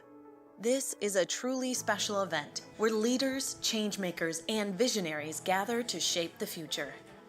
May I kindly ask you to take your seats as we get ready to start.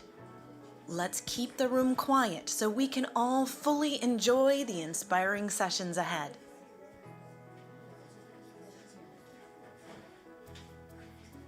May I kindly ask you to take your seats as we get ready to start.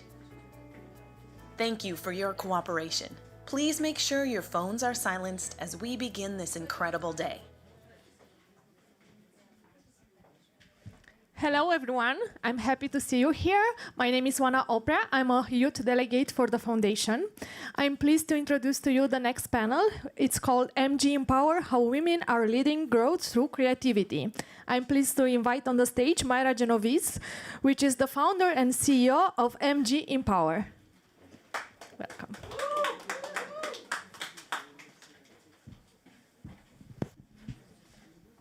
Thank you so much. First and foremost, Hoopa, don't know where is she, but thank you so much once again for inviting me and today MG Empower to be part of this amazing initiative, which is the World Women Foundation. So very, very proud to be here. So to join my panel today, I have the pleasure to have three incredible women that I've admire, and not just that, but that three women that are empowering change, empower creativity. Starting with Stacy Britt. So Stacy is the global marketing for Grind. So welcome, Stace. To join us, I have the wonderful Gabriele Figueiredo joining us. Gabi is a talent and influencer, creative content. And last but not least, Sarah Bartlett. Thank you so much. I was planning to do a very good intro about my panelists, but I thought maybe let's change that and let them introduce themselves. So I will start with myself. I'm Mayra Genovese. I'm the CEO and founder of MG Empower. I'm Brazilian. I've been living in London for 21 years.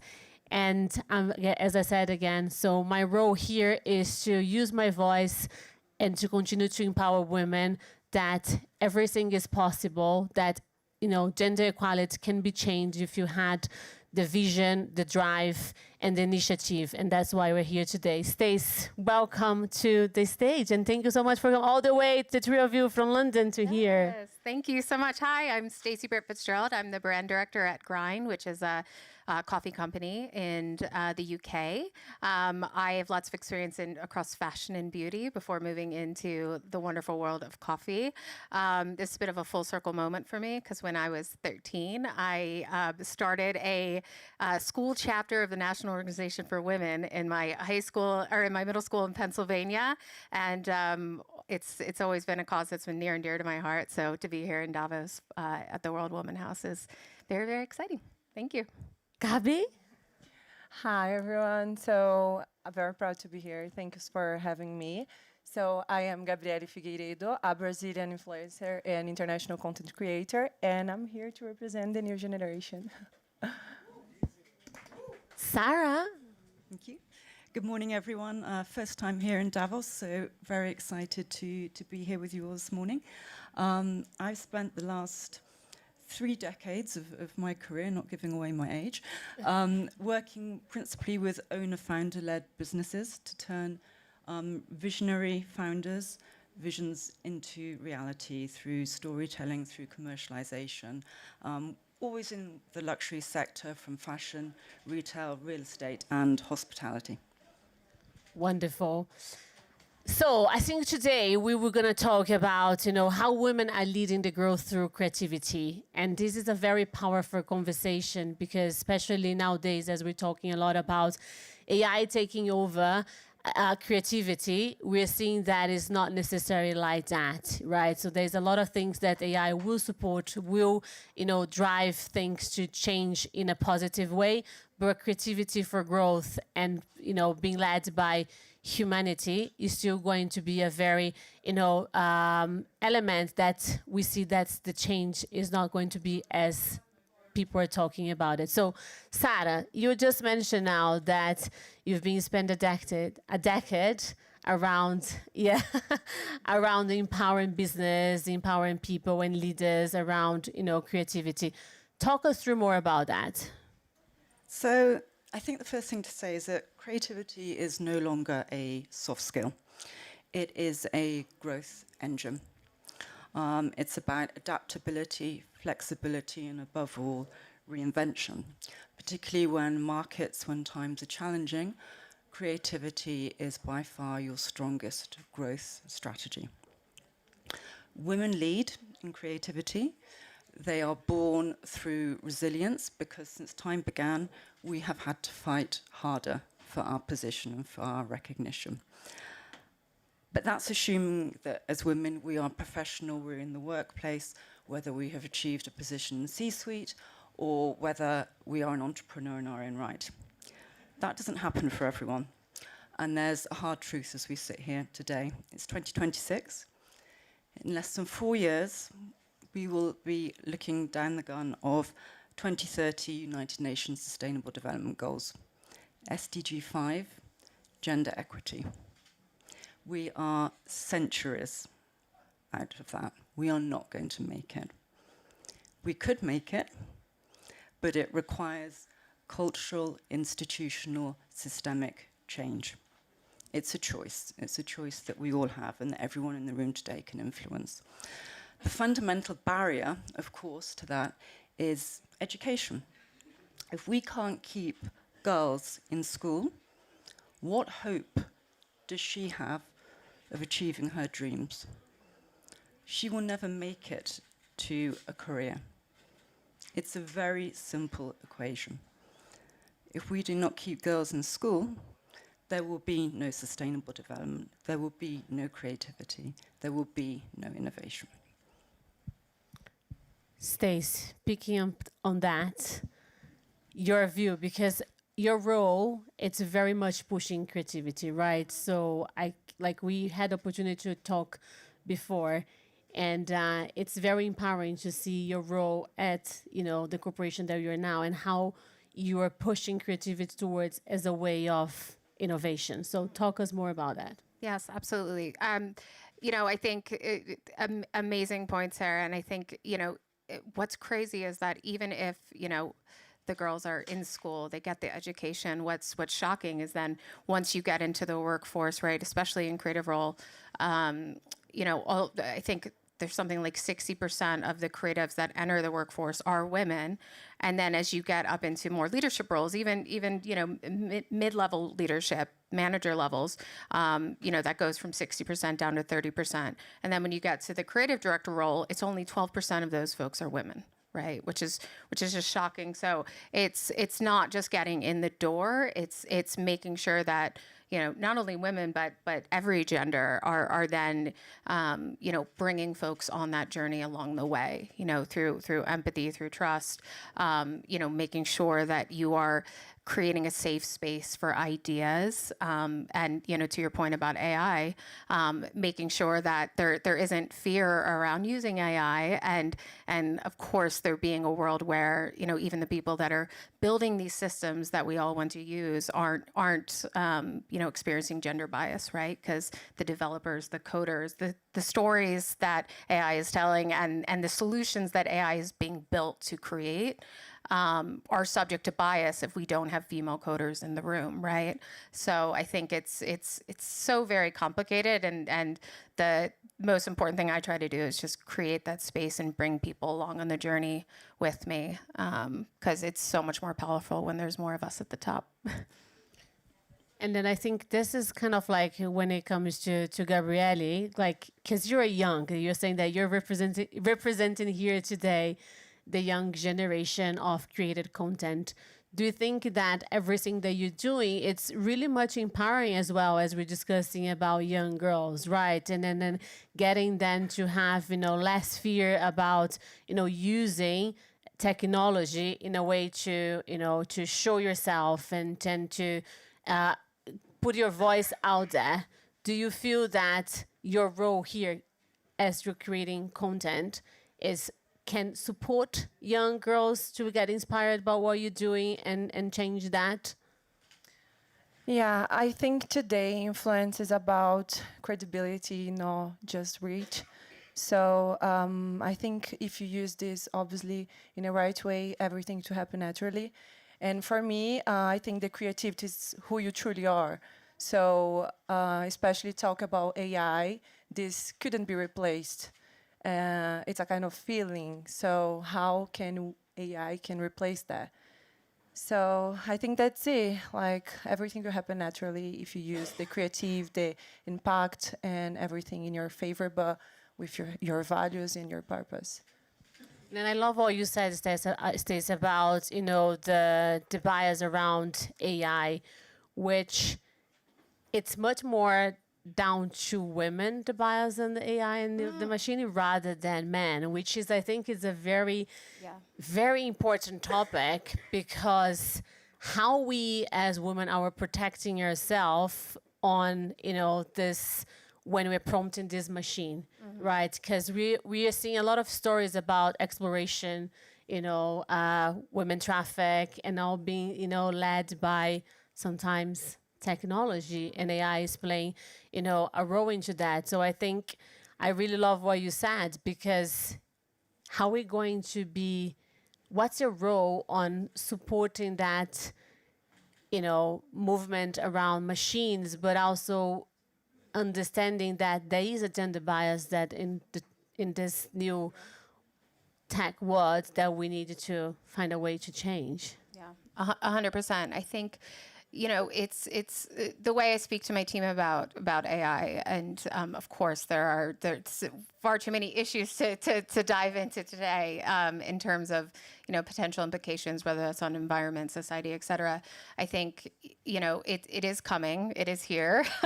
It will continue to be such a huge part of the creative industry, but I try to talk to them about it being kind of this incredible machine you have that's only as good as the prompts that you give them, and that is, those prompts are fueled by creativity, right? And just being really careful about the way that we're feeding our input into AI in order to get the best possible outcome. And I think it does enable everyone, and women included, because Lord knows women have oftentimes have a lot less time than other folks, whether it's through caregiving, being a mother, et cetera. It enables you to work faster and sometimes smarter, and that's an incredible tool. And I think there's there can be a lot of fear, because oftentimes women to get to the table, it's they either feel like they haven't had the credibility, they haven't gotten the recognition, and it's all the more important that they feel like they got there on their own terms. And so I think AI can be really scary, with all of that context, all of that baggage, right? So the more folks that are going into engineering and STEM, the better for the creatives on the other side that are trying to just use it to unlock growth and innovation in their industry. Yesterday, I heard, a data that I was really shocked, that only 21% of women are adopters of AI. And not just because they don't want it to be adopters or they don't want to learn, it's just because they're not giving the opportunity from leadership, especially from big corporations, that they think that only men with tech skills can be adopters of, AI. So Sarah, over to you now, because you work in a big corporation for many, many years, and not just that, you are consultants for many other, brands and corporations. How do you feel about it, leadership, culture, and how non-tech skills can still support the movement of AI, but giving more opportunities for women to be part of this, to learn from it, and also, be open to more new jobs, because this is a scary number to know that only 21% of women has been given opportunity. It is scary, but it's a reality. You can't argue the data. I think you have to look at it that technology is an enabler. It will not exist, it will not succeed without human intervention. as we see technology, if you look at retail, for example, particularly luxury retail, online has suffered. Department stores are suffering. So it's about using technology to enhance the customer and the guest experience. When it comes to more women adopting that within the workplace, it comes from leadership.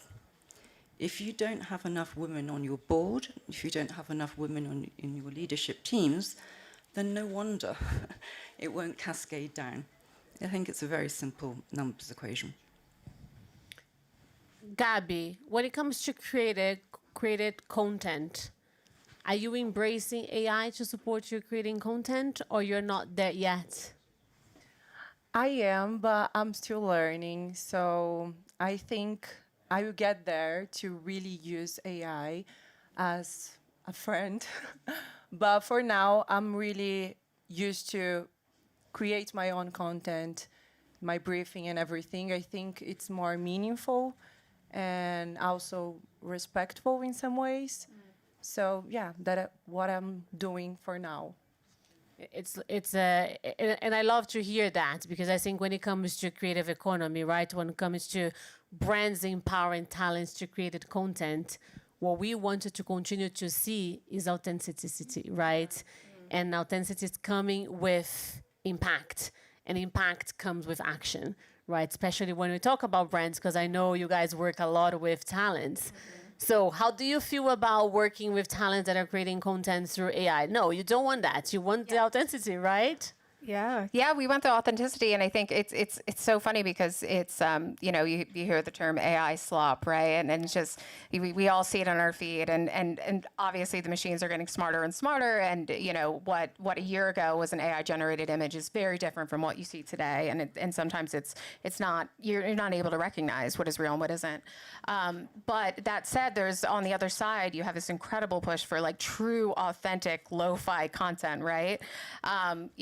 At Grind, we could post incredibly, high def, beautiful image or video, and it doesn't get the same reach or performance as something that's just feels really authentic and is, shot on an iPhone in our cafes of folks enjoying coffee. So I think that is, that's a direct expression of people's hunger for authentic content that feels based in reality. And it's just every month the machines get smarter. So who knows? Maybe we'll have lo-fi TikToks coming out of AI in a couple of months. But I think people, hopefully, the viewers are getting smarter too, and they're able to kind of sense, okay, is this real or this isn't? Talking about leadership again, because you mentioned about, the room of, being in a boardroom and the representativity of women within board meetings. And I can tell you as I can be an example of that. So I'm the only woman in my board. And sometimes I look around the table and I go like, wow, why is just me here, right? And I'm trying through my voice to change that, because even, looking back when I started being part of board meetings was a very, challenge for me to be heard, right? Because I think that's another, challenge for us. It's not just about being there on the C-level position. It's not just be there, in a position of empowerment and to be a great creator, but also when we are there, is our voice be listened? Sarah? There's a well-known quote. It came from the 1940s, from American football, that says, "Behind every successful man is a woman." The word "behind," we as women could take offense to. Why should the woman be behind? Bearing in mind this was the 1940s. An activist, a woman activist, also from the same era, Eleanor Roosevelt, her interpretation of that quote was, "It's true, behind every successful man is an even greater woman." It's optics. The point is, it's not just about women.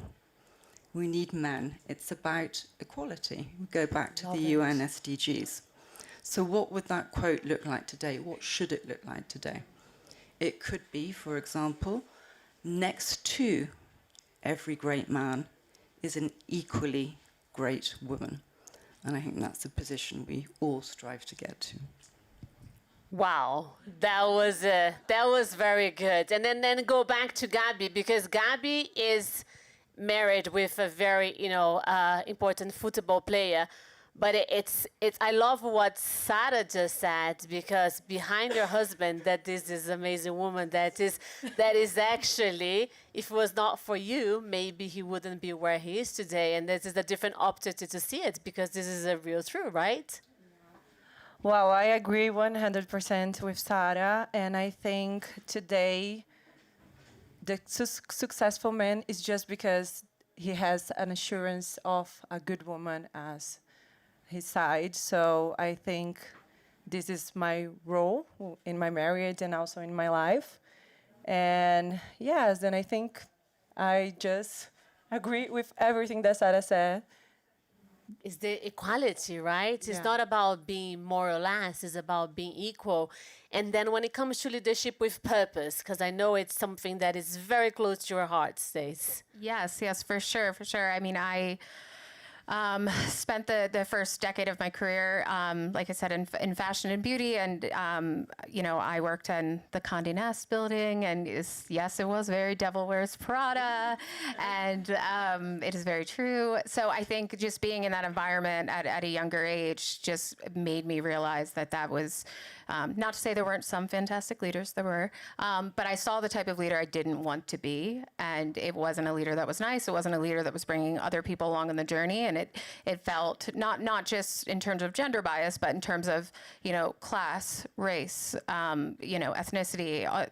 There was lots of discrimination that I saw every day, and it was really important to me that I was a different type of leader. So for me, empathy is frankly, it's a huge part of creativity, right? Being able to understand people, understand their emotions, make that space so that you can create and innovate. It's so important. I grew up in a super working class family in Philadelphia. There was no one in my family had gone to university before, and it kind of became this superpower for me because it made me sort of fearless, and I never felt like I walked into a room I didn't belong in, because I was used to being loud and arguing with my family, and just kind of constantly felt like if I didn't make space for myself, no one else would. And in my career, I've just tried to make sure that I'm empowering all the women around me to feel like they can be loud, and they can be funny, and they can wear sneakers at work if they want to, which was very tricky at Condé Nast. And I think being kind is an incredible leadership trait, and it builds trust, and people look up to you, and that's how you get buy-in on your ideas. And then I love what you said about being kind, because sometimes being kind, it can be seen as being weak, right? Different from nice. Different from nice. Yes, because since I became a founder and CEO of my own business, for me, lead with kindness is always been my mantra. But sometimes that kindness is being seen to others as, oh, she's a weak leader because she is kind. And I've been, fighting so hard for so many years to not let with all the opinions of, and I can say especially men, of trying to change my leadership style, saying that kindness is not going to empower my team because it doesn't look like I am a stronger leader. And I love what you said, because I think, kindness means caring, right? Mm-hmm. So when you care for something, you have to be kind. Sarah, leadership, purpose, kindness, how this can change culture? Fundamentally. I have had the privilege for nearly 2 decades of my career to work for an incredible organization with exceptional female leadership, where there is gender parity on its board. That organization is the Bicester Collection. Some of you may know Bicester Village in the UK. The Bicester Collection is 12 luxury retail outlets, 9 in Europe, 2 in China, 1 in New York. Beyond the family of shopping destinations, there are 2 award-winning resort hotels in California and a large music and sports arena also in New York, the UBS Arena. It's a phenomenon. It exists in a class of one. The growth trajectory of this business in the 30 years has been nothing short of exceptional, and it's been a privilege to work with them. Beyond the gloss, beyond what you see when you go, the experience, these destinations are experiential retail with purpose. We are also very privileged to have an exceptional leader, Chantal Query, who is our Chief Culture Officer. Under her vision, 3 years ago, she founded something called the Unlock Her Future Prize. That was established to play a small part in closing the gender pay gap, identifying and supporting women social entrepreneurs. So less than 3% of venture capital goes to women. Staggering, horrendous, disgraceful, actually. So we established the Unlock Her Future Prize. It travels to a different geographical region each year. We started in MENA, we went on to LATAM, this year was South Asia. And we identify and support women social entrepreneurs with an idea or an early stage startup that makes a difference to society in any sector, as long as it resonates with the UN SDGs. So far, across 39 countries, 16 social entrepreneurs have launched and scaled their businesses. We partner with academic institutions, NYU, Abu Dhabi, Techno Monterey, and this year, Oxford University Sci Business School. So beyond a grant of up to $100,000 for each winner, they get mentorship, they get leadership to make sure that their success is sustainable. I'm just going to touch quickly on 2 of these incredible creative innovators that we've discovered. In the Middle East, you have Nuhaya Zain, an Egyptian national who resides in the UAE. She's an architect by training. She worked for Norman Foster. She discovered a new material.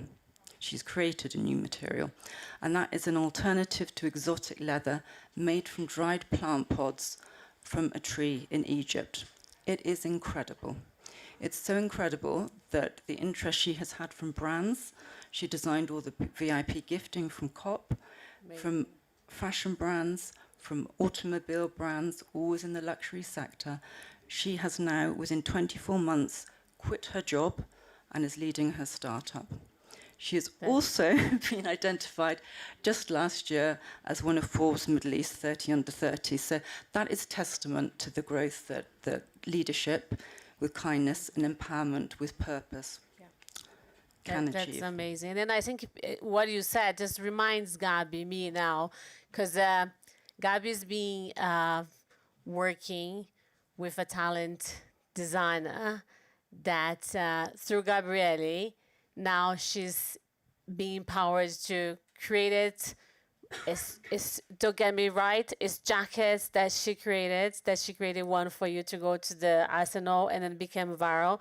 And then if you think about Gabi, you through your content, you are creative, you have empowered a young designer to be at a place that she potentially never thought that she would be. Wow. Yeah, I'm very proud. Her name is Antonia. She is a young designer from London. And she started creating jackets from some wogs. But now she's creating for NBA players, to Puma, Adidas, Nike, all the huge brands. So yeah, I'm just, so happy and proud to be part of her journey, and I could help her in some way. And I think it's a great example of empowerment, right? Because she created content, and then for that piece, and that piece became viral, and then she gave an opportunity to another talent. So I think that's kind of the movement that we wanted to be seeing, between us women, empowering each other through purpose, through intention, exactly what you said, Stace. And then we go back to creativity, because I think some of you mentioned about, the creativity, we're not going to be replaced by AI, because we still need the human to actually prompt and getting, creativity out there. In your corporation now, how are you guys embracing AI when it comes to create content or creating campaign, or it's just a testing learning movement right now? Yeah, I think, it varies across the different divisions, but, certainly, like our finance team and our high street team, has been able to use AI in incredible ways to, look at everything from staffing to, how are there ways that we can look at our accounting so that we're not using, our human capital to work on things that could be done, by AI, by a machine. But when it comes to creativity, I think, like I said, it's more coming up with amazing prompts that then enable that brainstorming. That's a good way to use AI, right? We definitely aren't at the point, and I don't know if we ever will be, where we're putting a prompt into ChatGPT or Google Gemini, where we say, show a woman on a coffee farm harvesting coffee. I don't think we'll ever be there, but it certainly is an incredible brainstorm partner. And like I said, it's all about the prompts, because if you aren't embedded in culture, if you aren't, having the conversations, if you're not, constantly, whether you're reading, scrolling, you name it, if you don't have the context to then create the prompts, the output is just, it's never going to be innovative. So I think for us, it's just about, making sure we're fully tapped in, so that then, AI kind of becomes an assistant that saves us time and enables us to create faster. Resilience. Do we have to have resilience for all this, change that is coming in our way? So how do we deal with our, continue to be resilient to navigate change, especially being a woman? Oh my God. Who wants to get it first? I think we're used to being resilient, aren't we? Right? It's like as Sarah was saying, it's like just getting into those leadership roles and getting to the table has required many women to fight to get there, right?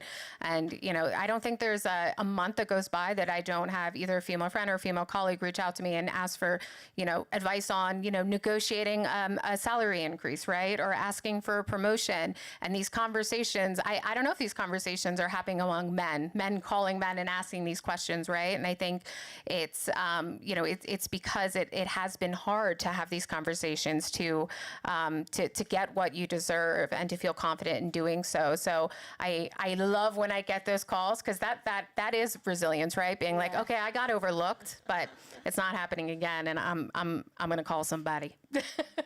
Gabi, do you think to be a creator content, you need to be, constantly, again, as we talk about resilience to continue to create content in an environment that, it's overwhelming with content, but, how do you do on your day-to-day to continue to move forward and then continue to with your purpose and getting your resilience to continue to do what you do? Well, I think we are women, so we navigate through so many different situations and challenges every day. So, and yeah, we give 100% in everything we do. So for me, we are just, capable to do everything that we want. And I try to use this as a fuel for me every day. And also embrace our purpose and our values from the beginning, like what I started this, so I need to keep going and obviously moving forward and achieve the things that I really want. Sarah? Resilience, yeah, it's ingrained as part of our DNA as women, for sure, as we've touched on. But I think as much as it's resilience, it's about adaptability. Mm-hmm. Because, and that goes for men and women, if we don't adapt to technology, to AI, that's when we will get left behind. Mm-hmm. That's when there will be no innovation. So yes, resilience, but for me, the fundamental thing that we have to grasp and have confidence to go forward with is adaptability and flexibility. That's when we'll really get growth. I love that, because I think, yes, adaptability is key nowadays, right? And then, like, running a business, I can feel that every single day. That is a combination of being very resilient, but then also be very open to be adaptable and flexible to change, because the world is changing so rapidly that we needed to, to be just flexible alongside with our nature resilience of being a woman. To close the panel, I just saw that we need to close because we were just enjoying this conversation so much. And I was like, okay, it's time to change. If you wanted to leave one message today about women empowerment, women in creativity, what that word would be, starting with you, Stace. Gosh, I mean, I think I would just say that let's never look at creativity just as decoration. I think creativity it empowers everything from product development to technology, and someone being creative and really creating the space for big ideas and big ideation is so important. And creating a culture is creating a culture that is positive for women. It determines what ideas get shut down and what ideas get championed. And so it's the onus is on us to create a culture that really fosters that creative thinking. Gabi?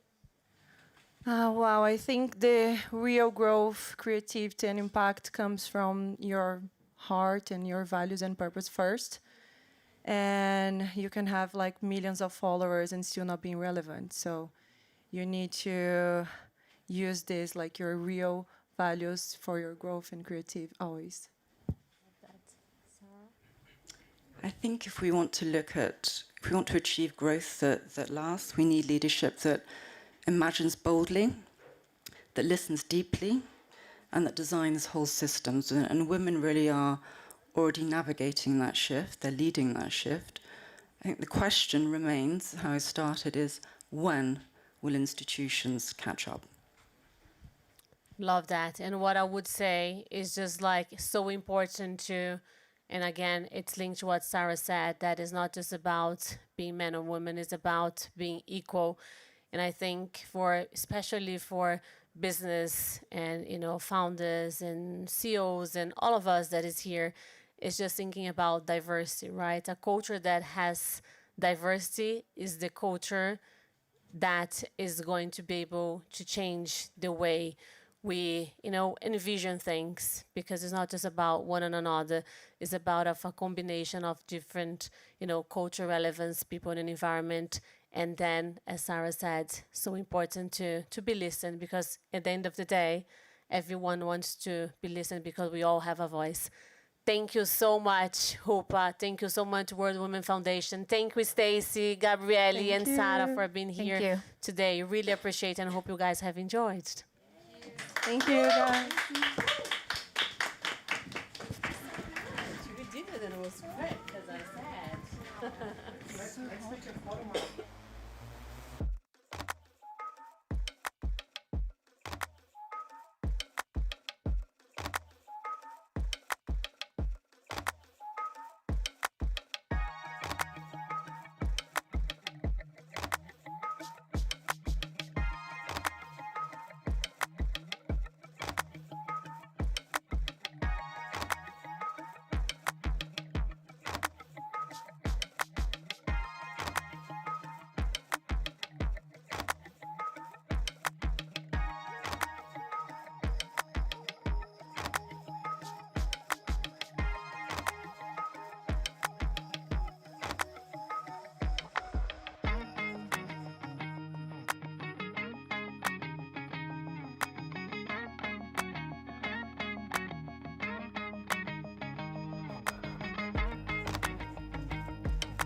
Good morning, everyone, and welcome to the World Woman Davos Agenda. This is a truly special event where leaders, changemakers, and visionaries gather to shape the future. May I kindly ask you to take your seats as we get ready to start. Let's keep the room quiet so we can all fully enjoy the inspiring sessions ahead.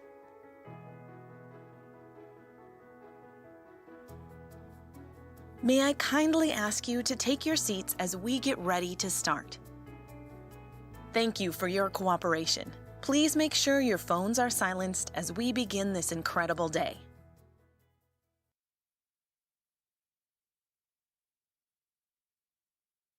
To introduce the next panel. It's called Design for Good Dialogue. And in this panel, we'll have Cecilia Brenner, who's the Managing Director for Design for Good, and also Sandy Spaker, who's the design leader and former CFO of IDEO. Enjoy. Thank you. Hi, everybody. You know, we come here to Davos to talk about the future of our world. But yet, for billions of people, the future has already been written, whether they have clean water or access to quality education or the ability to protect their own health for the loved ones and also the environment that they live in. Design for Good exists in that gap between global commitments and daily lived realities. My name is Cecilia Brenner, and I'm the CEO, Managing Director of Design for Good. And together with Sandy, we will have a dialogue today on what it means to create lasting impact towards the United Nations Sustainable Development Goals. But first, I will show you how design is used to create that global, worldwide collaboration impact. As many of you know, 10 years ago, United Nations published the Sustainable Development Goals, 17 of the greatest challenges facing our planet and society.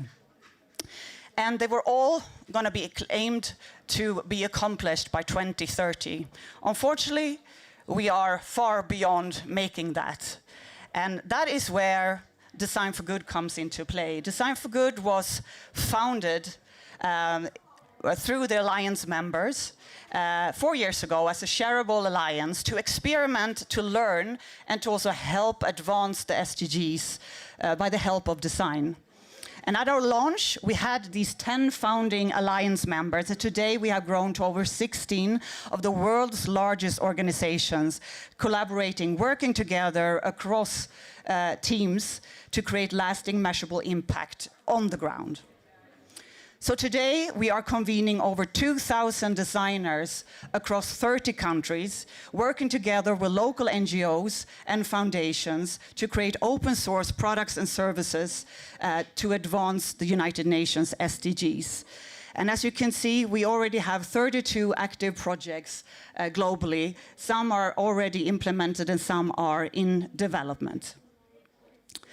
We are still learning, but today I wanted to share a selection of guiding principles that are proving to be most effective. So first, we always design with, not for, development organizations and affected communities. And that's why we never invent a challenge that we create alone. Second, we never work alone. We build cross-functional, cross-organizational teams of diverse corporations, partners, and experts, because that's how you build lasting impact. Third, we invest heavily in training. Through the partnership of Royal College of Art in London, we upscale and make sure that the designers actually know what it means to design for social and environmental good. Fourth, we solve intellectual property upfront. So anything we do and create is open sourced and can be reused for the greater good across the world. And last but not least, we implement our ideas, our innovations back to the local NGOs and the charities to help them further track the impact and scale. So how are you doing, you might ask? Well, we're still in early days, but the results are looking quite promising. So our first cycle, we started to tackle the United Nations SDG, water and sanitation. And we have already improved hundreds of thousands of lives, from hygiene and sanitation projects to regenerate water systems and wetlands around the world. And in our current cycle, where we're focusing on SDG 4, quality education, combined with water sanitation, we aim to improve over 2.5 million lives by 2028. And to show you a little bit about the work on the ground that we're doing, I would like to take you to Tanzania, Africa, and the work that we do with Foot Forward Fund. And this is a project where we are educating girls on menstrual health. And why, you might ask? Because according to United Nations Women, girls miss still 1 month of school every year because of their period. So together with Food Forward Fund, we started to create a menstrual health toolkit. And it's a booklet where you talk about how important it is, and everybody goes through this, if you are a female, your menstrual health journey. And we also developed true and false cards to kind of get the dialogue going, to make sure that they are interacting not only with the teachers, but also with each other, to make them feel more period positive and stay in school. So this is a little bit of a story from them.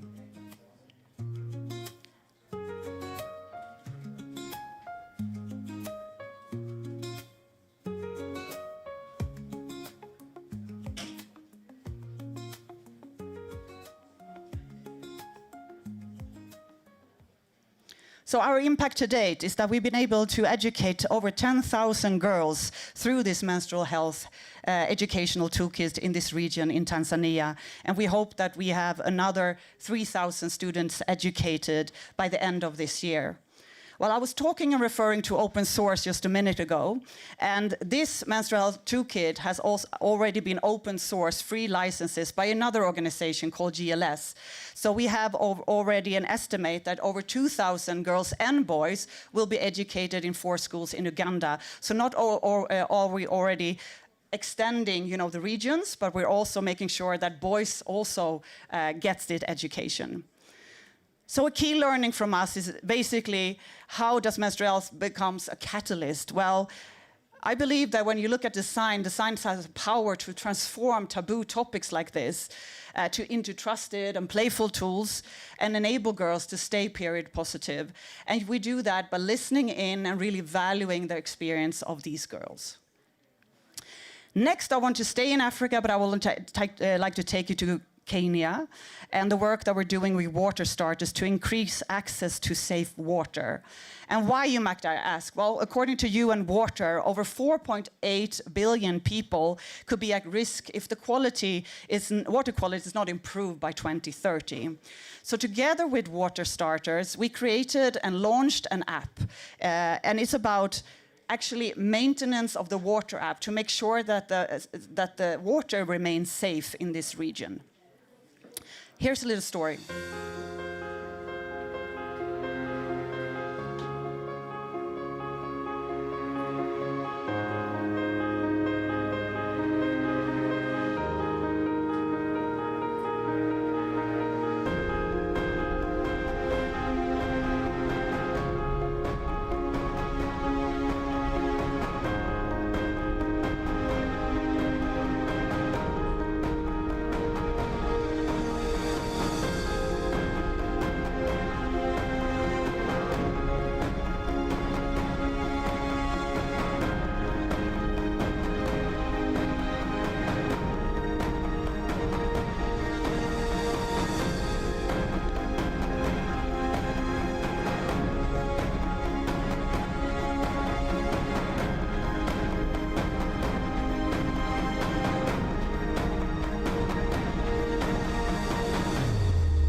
So our impact to date is that we have been able to give 14,500 people in this region in Kenya affordable drinking water through this app.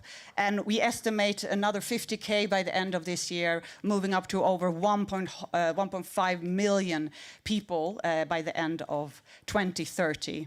So key learning here for us is really when you create open systems like this, and when they are co-designed with local communities and enabling local actors to actually maintain and monitor, that's the only way where sustainable water access can be achieved. And the last project I wanted to show you today is in Dominican Republic. And it's the project that we're doing with WASH Foundation to teach children the importance of hand hygiene to your overall health. And why, you might ask? Well, according to UNICEF, 2 billion people still lacks basic hand washing facilities with soap and water, and even much more an awareness of the importance of washing your hands. So together with WASH Foundation, we created a simple, universal, also biodegradable flip book. And it's a very playful, engaged tool to get them inspired to wash their hands. Here's a little story.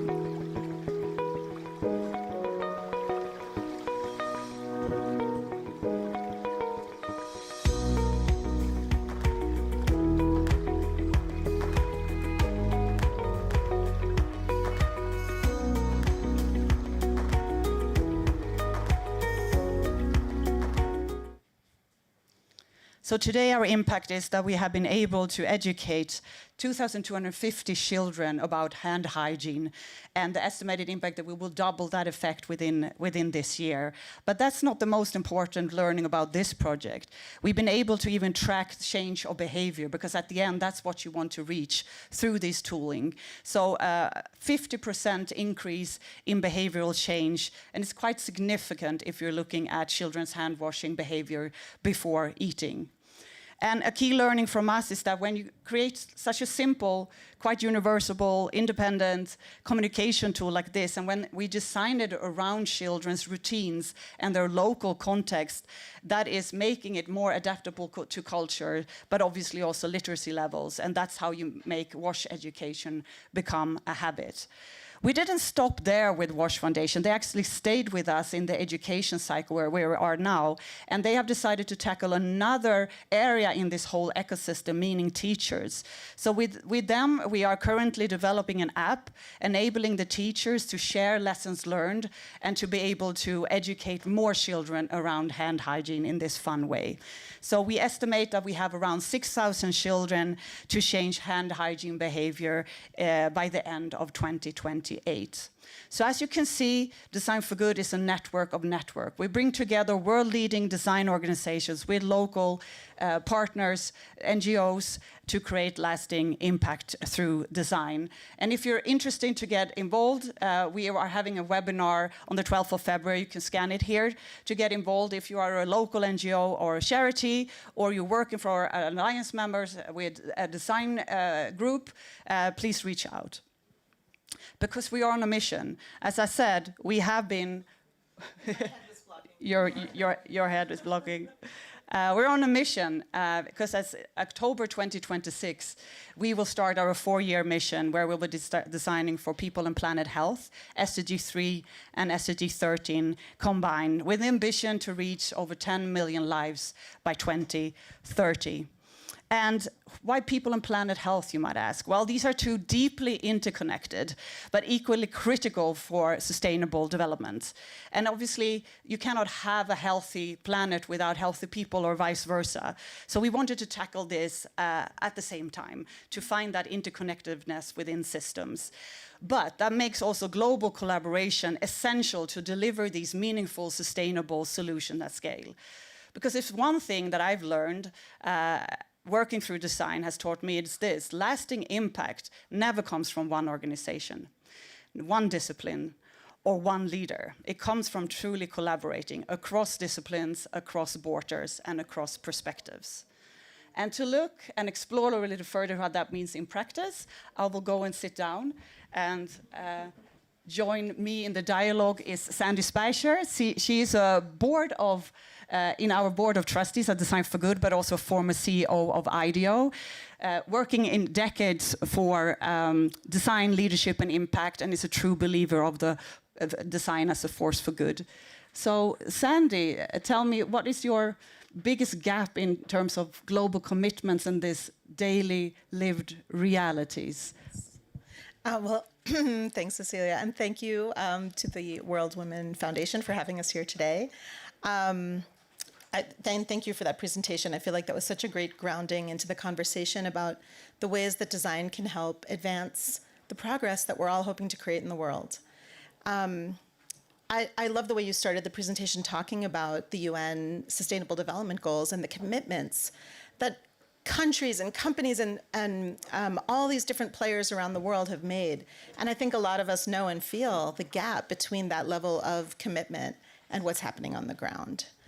Even here at Davos, we see the conversations are shifting, and we're not as grounded in the question of the progress for all people as we are in some of the other advancements that are happening in the world right now.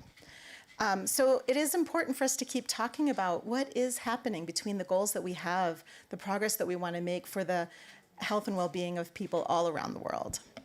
One of the things that seems to me the biggest gap is the speed at which we can actually create that progress. We set these goals a long time ago, and it takes so much time to see the kind of progress that we wish to see. And so that is a place that design can come in. You know, design has a lot of skill, like there's superpowers of design, and I think you did a nice job laying that out, where co-creation on the ground can help not just advance the creation of solutions, but also help the community take on those solutions themselves. And that kind of work is what can help accelerate the speed of progress that we're looking for. So what I wish for is speed, speed, and how do we go about that? I think that we can't just wait for big organizations to take on the progress that we're looking to create through the Sustainable Development Goals. What we need are thousands and thousands of organizations working on the ground, creating, as you started to share with some of these examples, again and again, a million times over all around the world. Yeah. What about you? Let me build upon that. But I do think like global commitments are extremely important for shared vision. But the daily lived reality is very different on the ground, right? And too often I think policies and programs are being designed without the local actors and the affected communities.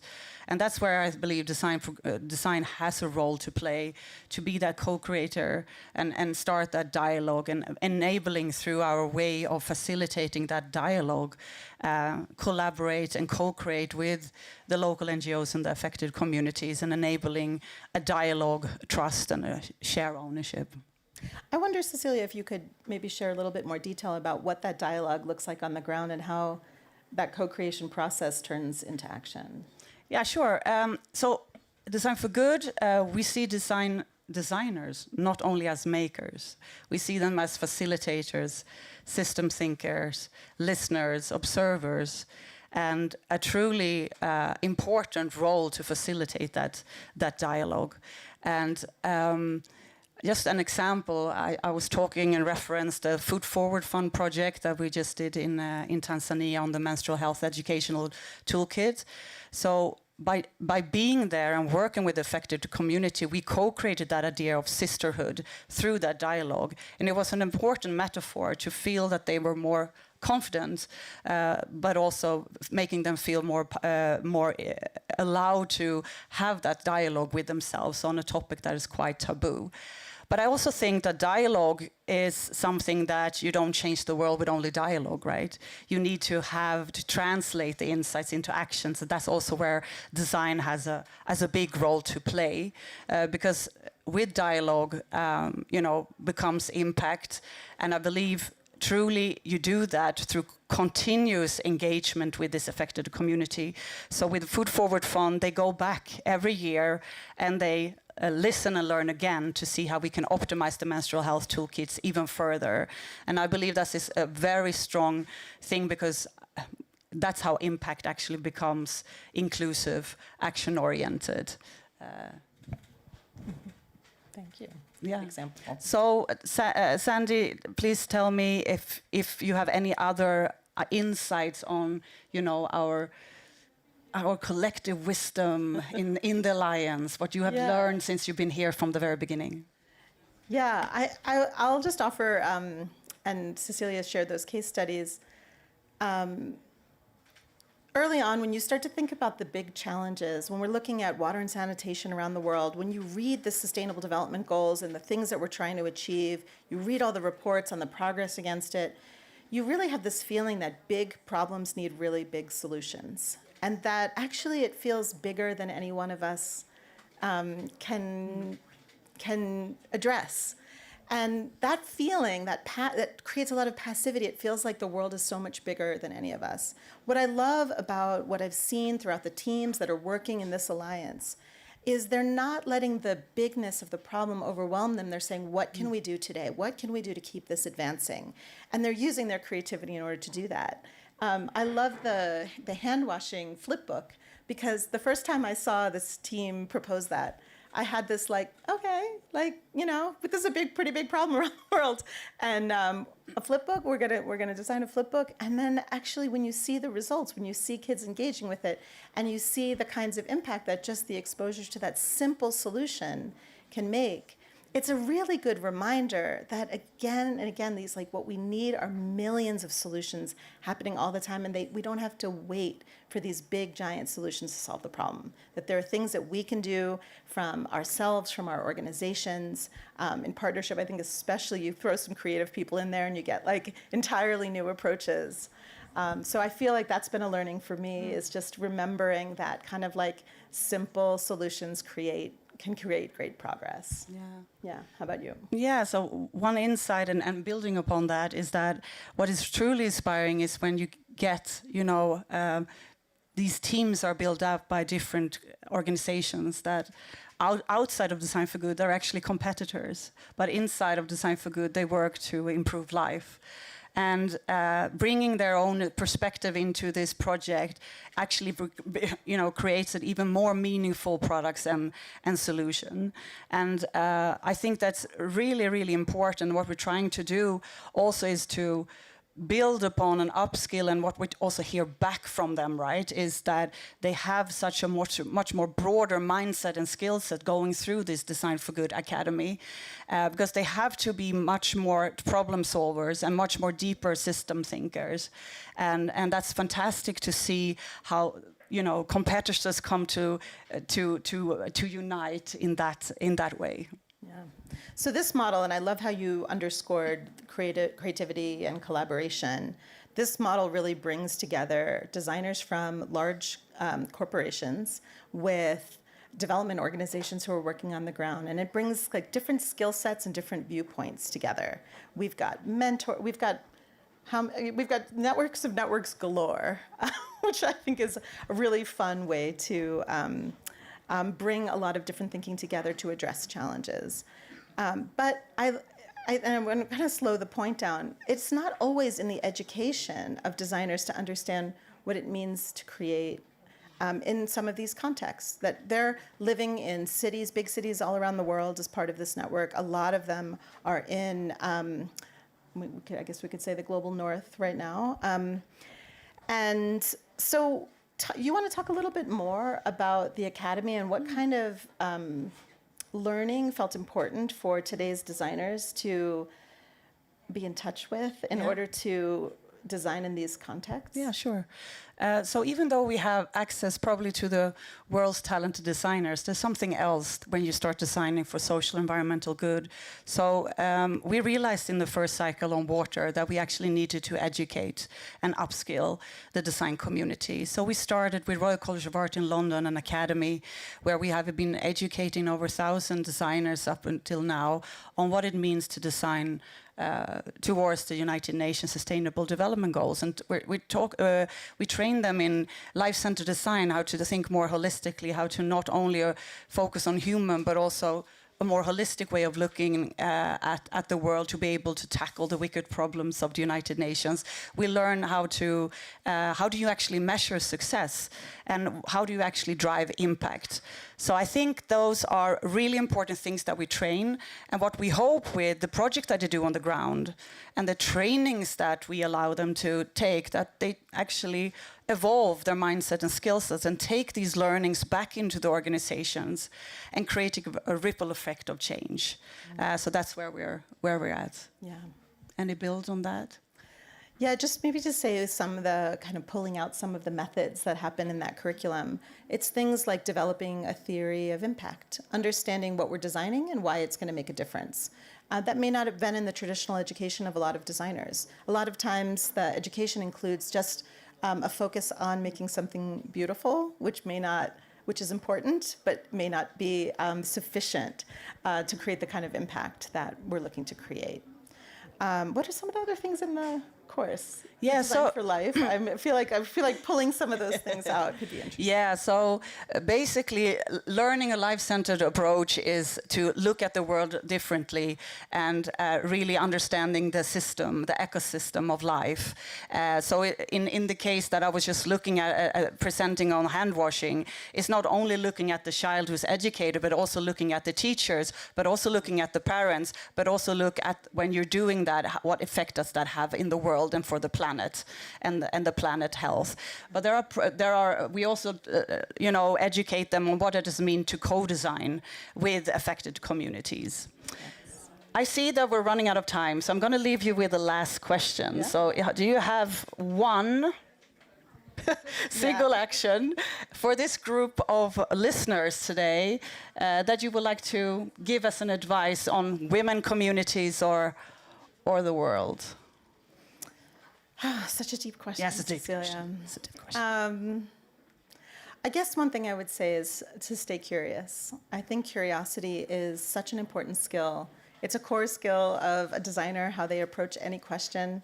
But I think such an important skill, especially in the way the world is operating today. So how can we be curious about each other's lives, the depth of one's experience and the wisdom that brings, no matter what context we're living in and experiencing? And also, it's the same piece. It's the other side of the same piece of advice. Stay committed. There's staying curious and staying committed to the action that we're looking to take and the progress we're looking to make. How about you? Yeah, it is a tough question. Yeah. No, I would say if it's one question that we all can ask ourselves, it's pretty simple, but quite critical. Who are we missing in our conversations? Because quite often we don't actually have the local actors or that knows more than we do in the needs of the system. And we actually, at most of the times, don't even include nature in that dialogue. So how can we create a more holistic way of doing that through dialogue? So that will be my question back to you. Always ask yourself, who are we missing in this conversation? Amazing. Well, I think we're almost on time. So I would like to thank you, Sandy, for joining in the dialogue. And thank you, everybody, and Rupa for the invitation. Thank you. Thank you. Thank you.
Good morning, everyone, and welcome to the World Woman Davos Agenda.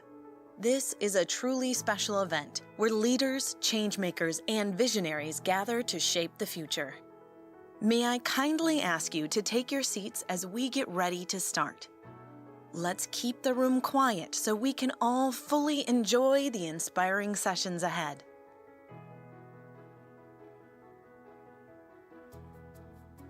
May I kindly ask you to take your seats as we get ready to start. Thank you for your cooperation. Please make sure your phones are silenced as we begin this incredible day.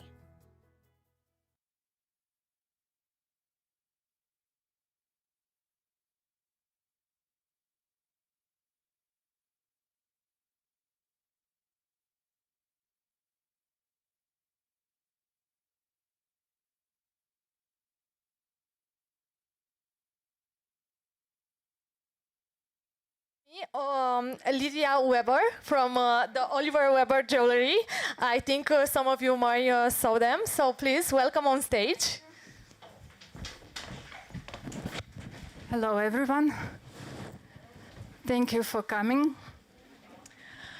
Nice meeting you. I think we're all curious to find more about your brand story. I heard yesterday that you also talked that technology is very important in your brand. So I'm curious what's the technology influence goes beyond in also influencing your brand and your product. Thank you. That's a good question. And to give you an answer, reply, I have to talk a little bit about the history of the company and how we came to the moment when using technology was already not just a necessity, it was kind of even survival, because the world was changing so fast, and we are this year celebrating 30 years on the market. And the DNA of our company is using the Swarovski crystals. So we were always in this stream the world had of using designs with the Swarovski stones. And we developed very fast. And all of a sudden, we realized that we are selling in 70 countries all over the world. We are based in Austria. We are an Austrian company, but selling international. And the world started with development of the technology. The world started so fast to change, and the speed of the process of everything, of doing business was so fast. And we understood that being on so many markets, we have to think global, but to act local. And our designs, our marketing strategy, everything should be adjusted to the local markets, to the local needs, and that was a big challenge. And we had to be very fast, as the market is very competitive. So my background is very technical. I was in the past the owner and CEO of the technology, a telecom company and IT company, and I'm very much into technology, so I started to implement on all levels the technology and the AI, of course, the artificial intelligence. And this made us to make a big jump ahead, to be more competitive. So we are implementing these technologies, the AI, on all levels of our business. Not only like in daily business processes, like planning the purchase, but we also analyze with the help of the AI the demand. Not only preparing the marketing materials for the market, we also use it in the design of the jewelry. That's a unique mix. Since we are at the World Woman Davos Agenda, I'm also curious, how do you empower women in your company, and what brings them confidence in this technology journey? This is a very feminine business, and of course we have mostly women in our company working, also creating designs, selling. We have a team of designers. That's a lot of work, because every year we do 2 collections, approximately 200 to 300 styles in its collection. It's a lot of work, really. And so, yeah, it's a lot of resistance, I would say, to using AI. And we just have had to fight even a little bit and to be very creative, to find a way how to encourage our team to use the AI in daily work. I had with my own example to show how fast and professional these tools can make you, can help. This is an amazing tool, and so slowly, it goes slowly, but it's a journey. It's a journey, yes. I think jewelry is something very personal, and if we move a bit outside the company, I'm curious, what's the message you're trying to transmit to the audience? You know, the jewelry should always have a human soul behind, because even using the AI in the design, we just look at the trends, because the AI, for example, is analyzing the data from different markets of what jewelry designs are selling the most, and then creates some ideas, which then are manually handcrafted, and the finished product always goes with a human touch. So it's always about the statement. Yeah, the women are wearing jewelry to underline some features, character, and so also on each market there are different preferences, and we always try to tell a story behind each collection. So each collection has some direction, and jewelry becomes more about meaningful jewelry, yeah? More about some message, not just to decorate yourself, but to personalize the way you look.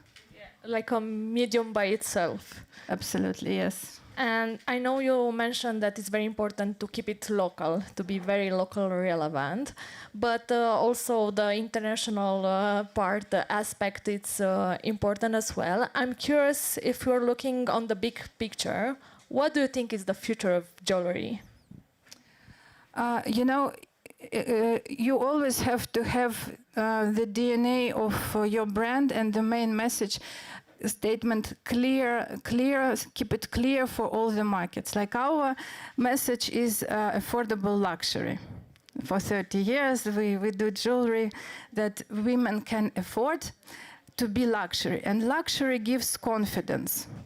And every day I'm really proud, and it's for me very valuable that we create something that helps women to be more powerful, to be more confident, to be more happy, and so that's what the jewelry is made for. That's amazing. I have one final question. I'm curious, what inspires you? Oh, inspiration we find in every small details, you know, like, but we're looking for the trends, of course, and you know what can inspire the team may not be in demand on the certain market. So we are looking, we are in close cooperation with our representatives, with our resellers, because we have more than 1,000 selling points all over the world in different countries, and so it's always communication, feedback, and art is designing us. For example, in Spain we have a beautiful collection of Gaudi, designed inspired by the Gaudi mosaic designs, you know, and it's different everywhere, different. That's amazing. Thank you very much. Now, I won't stop staring to everyone's jewelry. I'm very aware of it. And thank you very much again. Thank you. Thank you for your attention.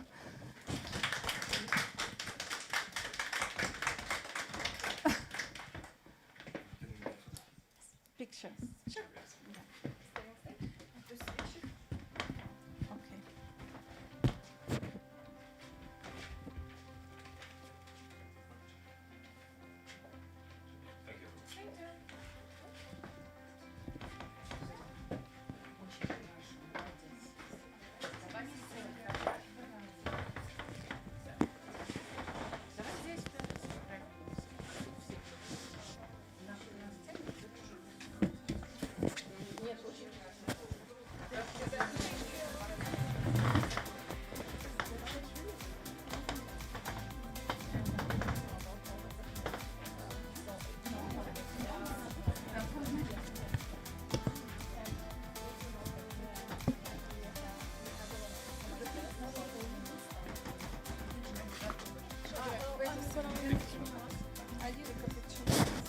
Sure.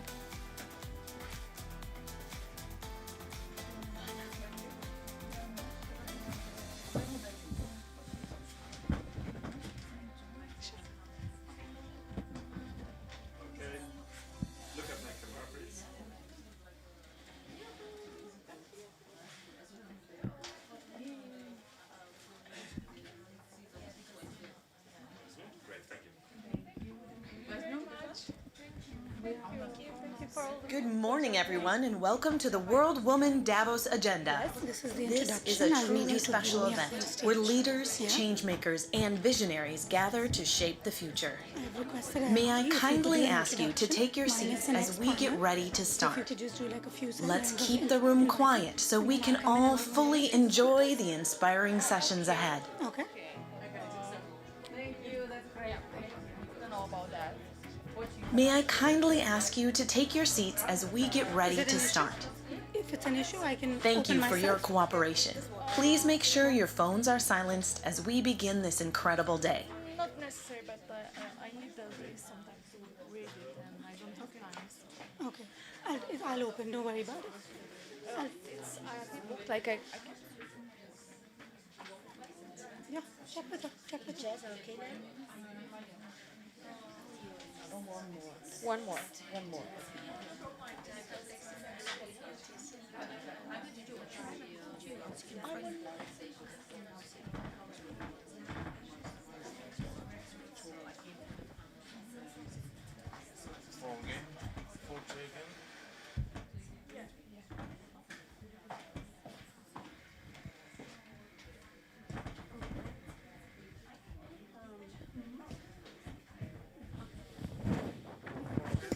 Three of us.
Should she start or will you introduce her?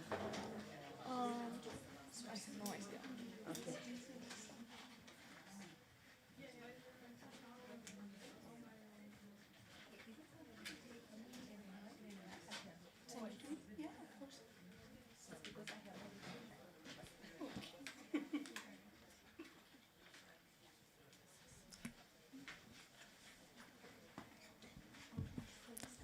Hello again. I'm pleased to introduce you to our last panel of the day. I'll start by introducing Avneet Noli, who is a vision coach and co-founder at Incubate, a cross-border business and investment platform working at the intersection of equity, innovation, and international growth, empowering diverse founders and future-focused stakeholders to scale, raise capital, and expand globally. At Incubate, Avneet has enabled founders across India and UAE to access mentorship, capital pathways, and international market opportunities. Drawing from her entrepreneurial journey, from early venture building and burnout to building a global ecosystem, she brings a rare blend of strategic depth and lived experience to her work. Avneet is known for building high-trust partnerships and her ability to help founders scale. She recently authored the Life Planner, a thinking system in a toolkit that helps ambitious minds actualize their goals and life vision. I invite you on the stage. Thank you. Oh my God. Thank you, ladies. It's Friday. It's the 23rd of Jan. I think we need to give a huge shout out to the World Woman Davos team. No one's usually here on Friday. And the fact that we're here and it's full, that means you guys are hustlers and these guys are doing something right. So kudos to World Woman Davos. I think it's fantastic. I'm Avneet Kohli. I'm a Middle East market enabler, as you heard from Oana the Great, and the co-founder of Incubate, which is a cross-border business and investment platform. It's truly an honor to be speaking at this forum. Just to give you some background and context, for me, life has kind of come full circle today, because in January 2025, we launched one of our biggest missions in Davos, which is the Wealth Shift movement, where if all of us have, I don't know how many of you have heard, if not, after today, please make sure and read up on the same, which is we are on the way to the first ever lived intergenerational transfer of wealth, where almost 30 trillion US dollars are expected to move in the hands of women and next generation.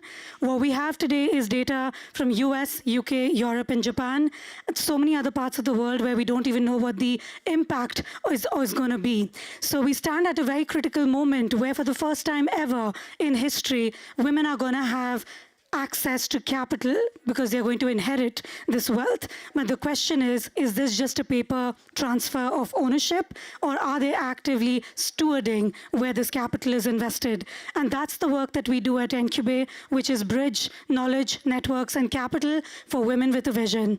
And today it is my honor to bring together some fantastic women from around the world who will be sharing their diverse perspectives on what this intergenerational transfer of wealth could mean.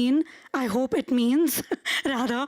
And I would, with great pride, like to bring upon, first up, Lucy Chow. For the lack of a better way to introduce her, I do often tell her she's my guru, because she... because Lucy is one of the OG investors in UAE. She's a LP in, 100 plus funds. She has been an active shaper of the innovation ecosystem in the Middle East. And I think the conversations that we have about what I'm talking to you about today, which is driving capital in the hands of women, this lady here has been doing that work for almost 3 decades now. So Lucy, I love you and thank you for being here. Next up, I'd like to bring upon Mimi Ishio. Give her a huge round of applause. Mimi Ishio is a philanthropist and the founder of Wingstone Capital. For the first time, when we talk about women having access to this capital and what they're going to do with it, we will delve deep into that. But the way this panel is curated is we have inheritors of this wealth and we have capital allocators who can actually make sure that just this PR announcement could mean into on-ground reality.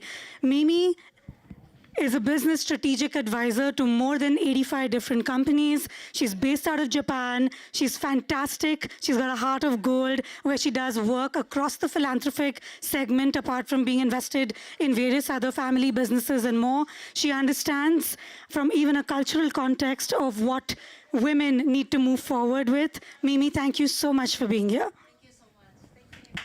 Thank you. You all have mics?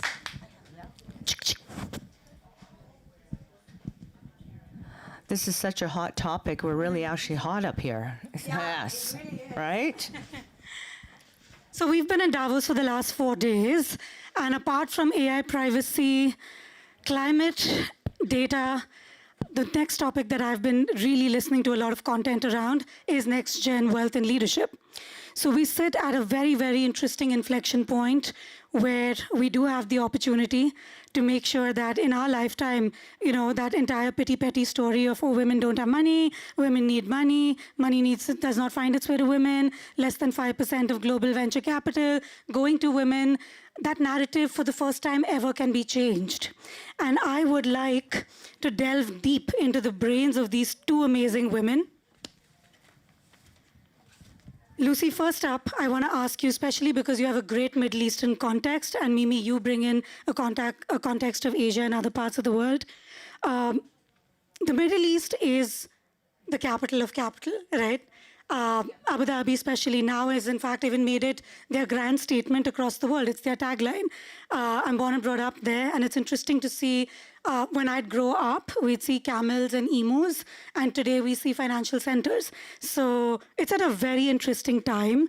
It is the heart center of where family offices, a lot of new money that is moving into the region. Talk to me about a few trends that you see and what may have differed from the time when you have been working on this for the last 3 decades. Talk to me a little bit about your macro perspective on the Middle East. Okay.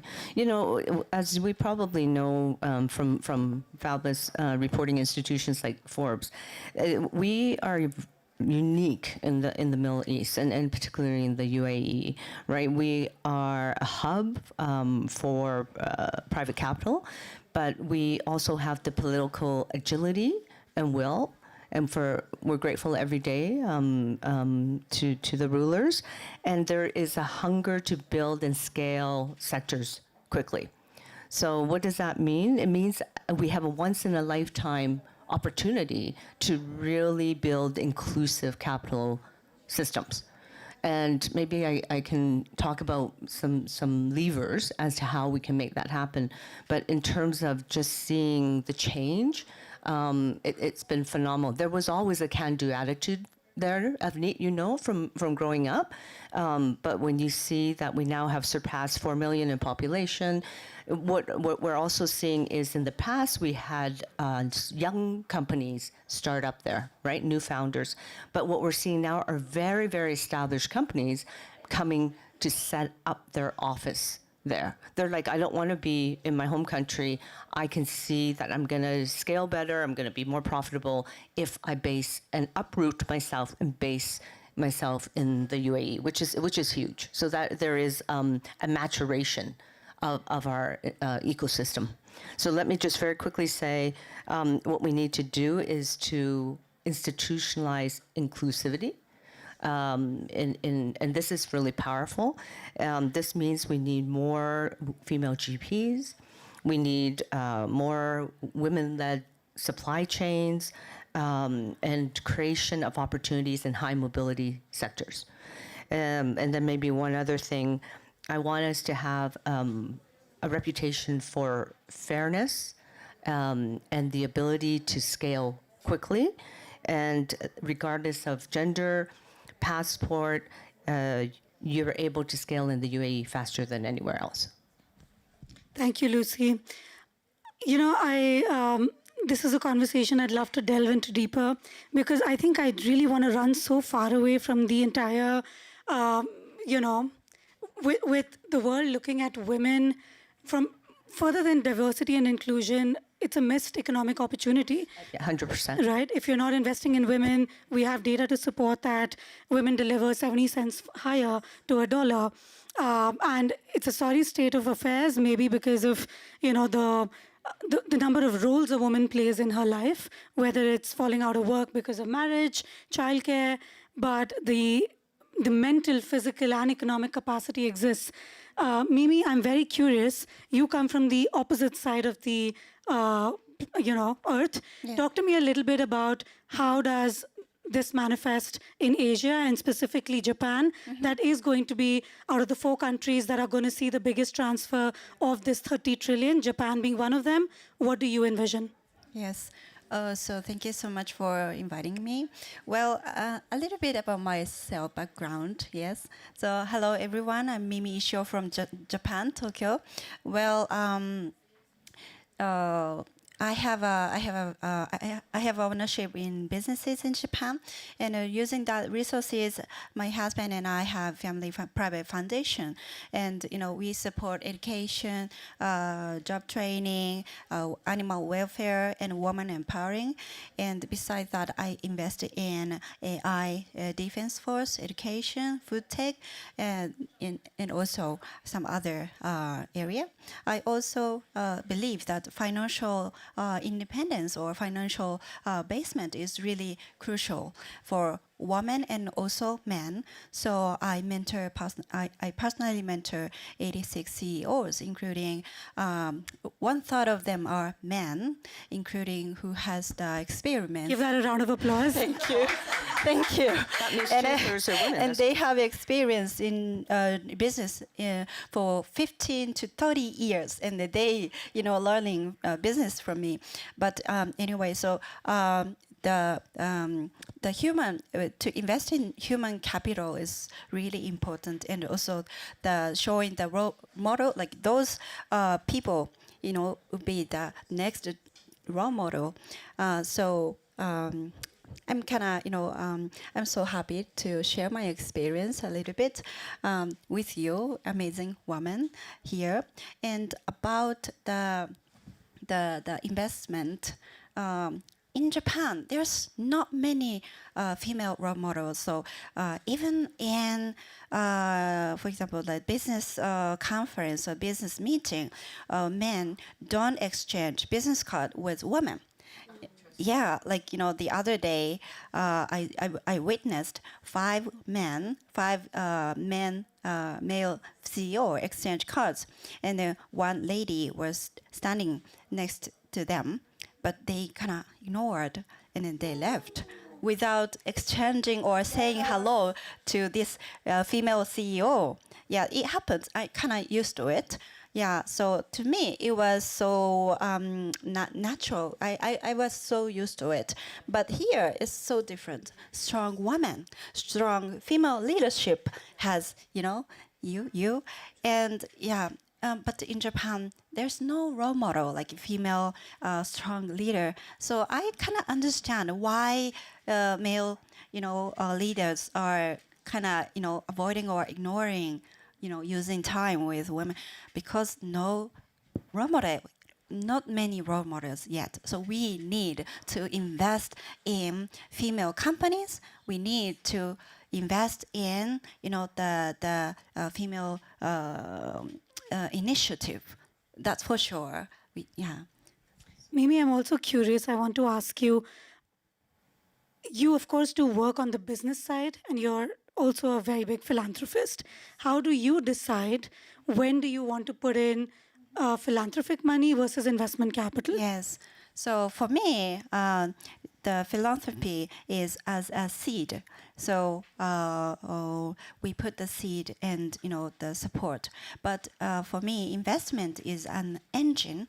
So we use investment when we want those projects to be accelerate or the scale up. So those are different. And also, I can connect or meet with people where I cannot meet through the businesses. For example, when I visited India, this poor area, Bihar, no roof or no wall, in the school, and we support those U.S. NGO where they are supporting education in India. And one young lady came up to me, and she said, "Mimi, I want to learn from you. I want to learn in Japan." And I was like, "Okay, yeah, come to Japan. When are you coming?" But she said, maybe in 30 years, because her mother is so poor. Of course, she cannot afford. So I said, okay, I will invite you. And I arranged a passport or a visa, everything. I prepared a dinner in Japan with Prime Minister's wife and other 50 supporters. and I invited her. Obviously, she was the first lady. She was the first girl who got on the airplane in her village. She got on the airplane for the first time. She saw the Mount Fuji for the first time, and she came and and then later on, a few years later, I got a message from her, Mimi. I found a dream in Tokyo, and I'm going to now I'm in one of the top university because I found a dream in Tokyo. And then she said, now it's my turn to inspire other people because I got inspired by you. So this kind of experience I can receive from my foundation through my foundation activity. Mimi, I don't need you to arrange anything. I'll make it to Japan on my own, but you have to show me cherry blossom. Okay? Yes. I will invite you, of course. Okay. The one thing I wondered about is when we talk about diversity, equity, and inclusion, right? Those are kind of taboo words, considering the current presidency that we have in some of the world's, strongest countries. But I wonder when we do a lot of work that we do at Incubate, what we mean by equity is equitable opportunity, irrespective of gender, right? And a lot of that also lies beyond, it's not just gender, it could be nationality, it could be age, it could be geographies, right? I'm sure we have so many entrepreneurs in the room, but if there was, I wonder how many of them have a structured pathway. If you wanted to come and do business in Dubai, how can you do so? And my biggest heartbreak is when women don't even know that they can have such a vision for themselves, right? They don't allow themselves the opportunity to dream as big, and more so, I don't blame them, because those pathways don't exist. Today, in a period of 5 years, Incubate has scaled across 5 markets. We are in UAE, in India, New York was most recent, some presence in Singapore, little presence in Austria, but I know that we're on a right trajectory. My question here would be that it's such a vast difference when you say that she's such a capable founder, and what if she did not meet somebody like Mimi? What were her odds, right? What would she do? Or what about the various others that have not met Mimi? Can we have a sort of a World Woman program where women, irrespective of nationality, of age, but just for the pure vision and innovation that they're building, can we have a global program where women like us, who have the ability to move wind in a certain direction, can we have a program? Can we have a learning, forum? Can we have something like this where vision can be actualized? What do you think? No, fabulous. I love the big vision thinking, and we're at Davos after all, so we can totally make this happen as an action point. One of the things I really wanted to parse out was that what we need to also change the dialogue about the control of money, because we're also talking about inherited wealth and so forth. We want to talk about women actually having agency in allocating wealth, not just receiving it. So that means, again, accelerating more women into GP roles where they're the ones writing the checks. And you can start small as an angel. And there's a lot of action points we can take where we can be training. And I would always say to women that are inheriting wealth that they start with a portfolio, maybe be very diverse, small checks, test out the waters, but then also that will give you confidence. We then need to make sure those angels or the investors scale, that they feel confident becoming LPs, and then GPs where they start their own funds. So I guess what I'm saying is there is the system's broken. So what we need is to insert ourselves into the system, and I'm hoping we can come up with actual tangible tools to do that. Yes. So as a business owner, I make profit more than the average amount of female income and more than average amount of men income, and I make profit not for myself to use it as a resource for something meaningful. You know, to make the cycle, to create that cycle is so important. My father taught me, my grandfather taught me, you know, to give back to society. That's the cause or motivation that, you know, we make business. And there is a beautiful word in Japan, ikigai. Have you ever, yeah, do you know ikigai? Yes. So when you do something, that's, it has to be something you are passionate with, and it's something you are good at, and something world needs, like the market needs, and something that you can make benefit from. So those elements, you know, like, yeah, cross over. Then you can, you know, be financially independent, and you can be, you know, mentally fulfilled. You know, it's rewarding, and also you can find the meaning of love, you know, life.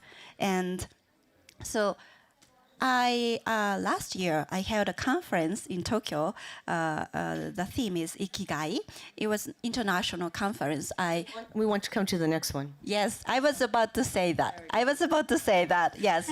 So I'll be the bridge, you know, from Japan and, you know, the other your country here, your country, and everyone around the world. So please let's, you know, co-host or, you know, to create conference or anything program or something together.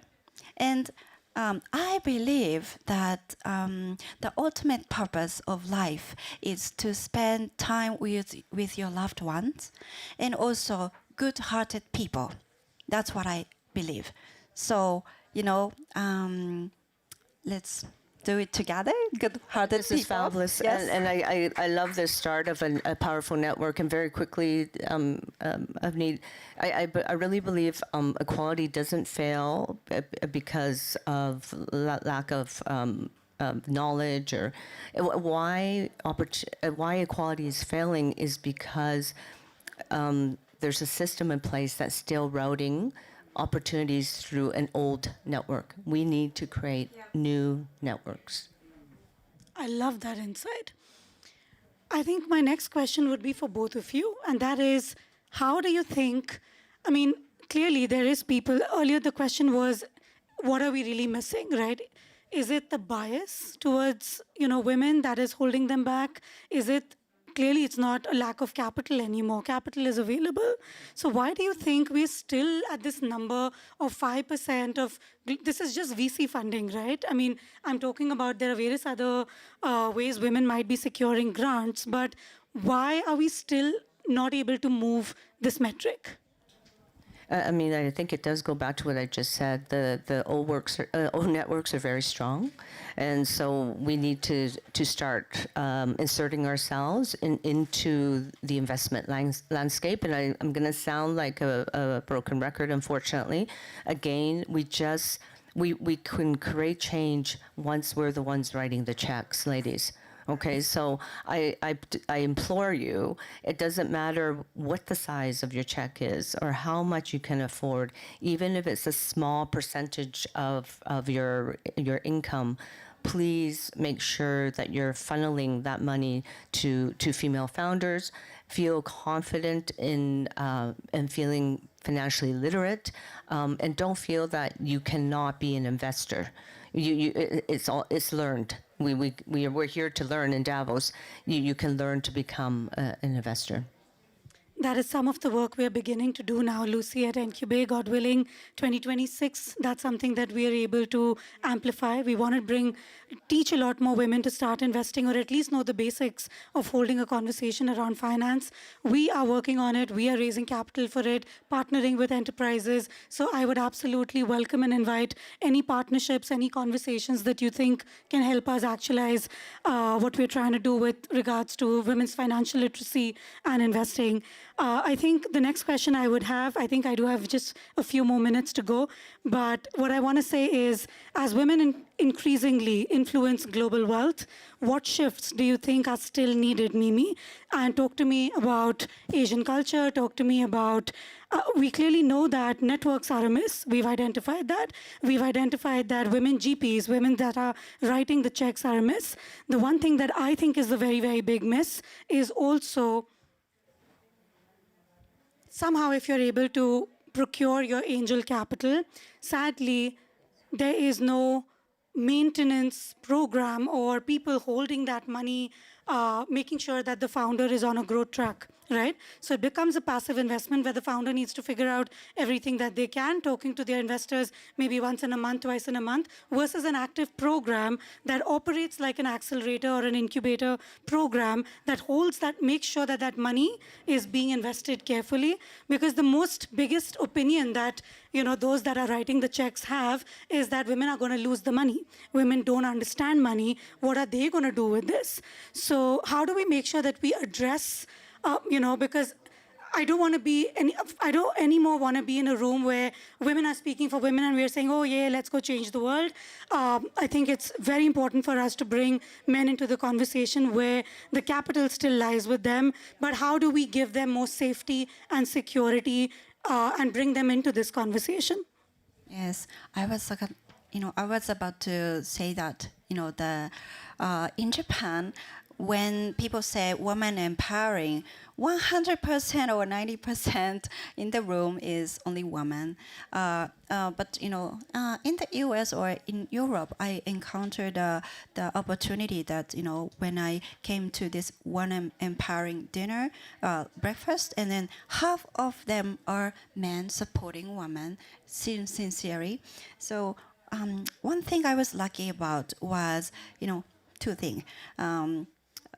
I'm here because of my mother taught me that for women, financially independence is really important. When I was a child, she taught me, and she made me believe that. And second thing, my husband have a full support for what I do. Like he's like, okay, go anywhere you want, and as long as you want, or yeah. So that is. Really, really important to have not only women, but again, as you said, men. But at the same time, okay, so let's take the first step. So you're gonna make profit and use it for something good or something meaningful, investment or philanthropy, and let's just not to think too much. The other day I told my one of my friends, don't think too much, just do it, and you can do it.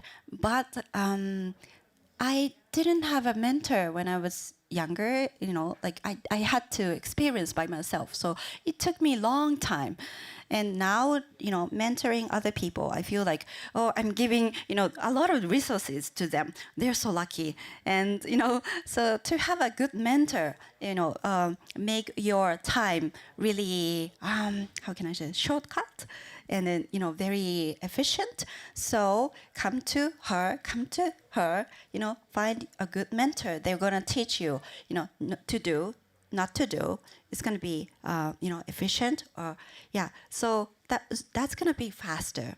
So that community or program is really, important. And maybe at the moment there, a lot of different communities or programs, but I think it's inefficient. So we need to connect, or we need to share the knowledges, resources, the money, and also, insight, everything. And so this time she invited me. How can I say invited me as a speaker? And she's the woman who share everything with everyone. And yeah, this kind of, how can I say, mentality or the mindset? Mindset, yes. Yes, abundant mindset. Not only like, secure this, but we share and we help each other. That's what she does. And I'm so, so touched. Yeah. And so let's share the knowledge, resources, money, and then let's take a step.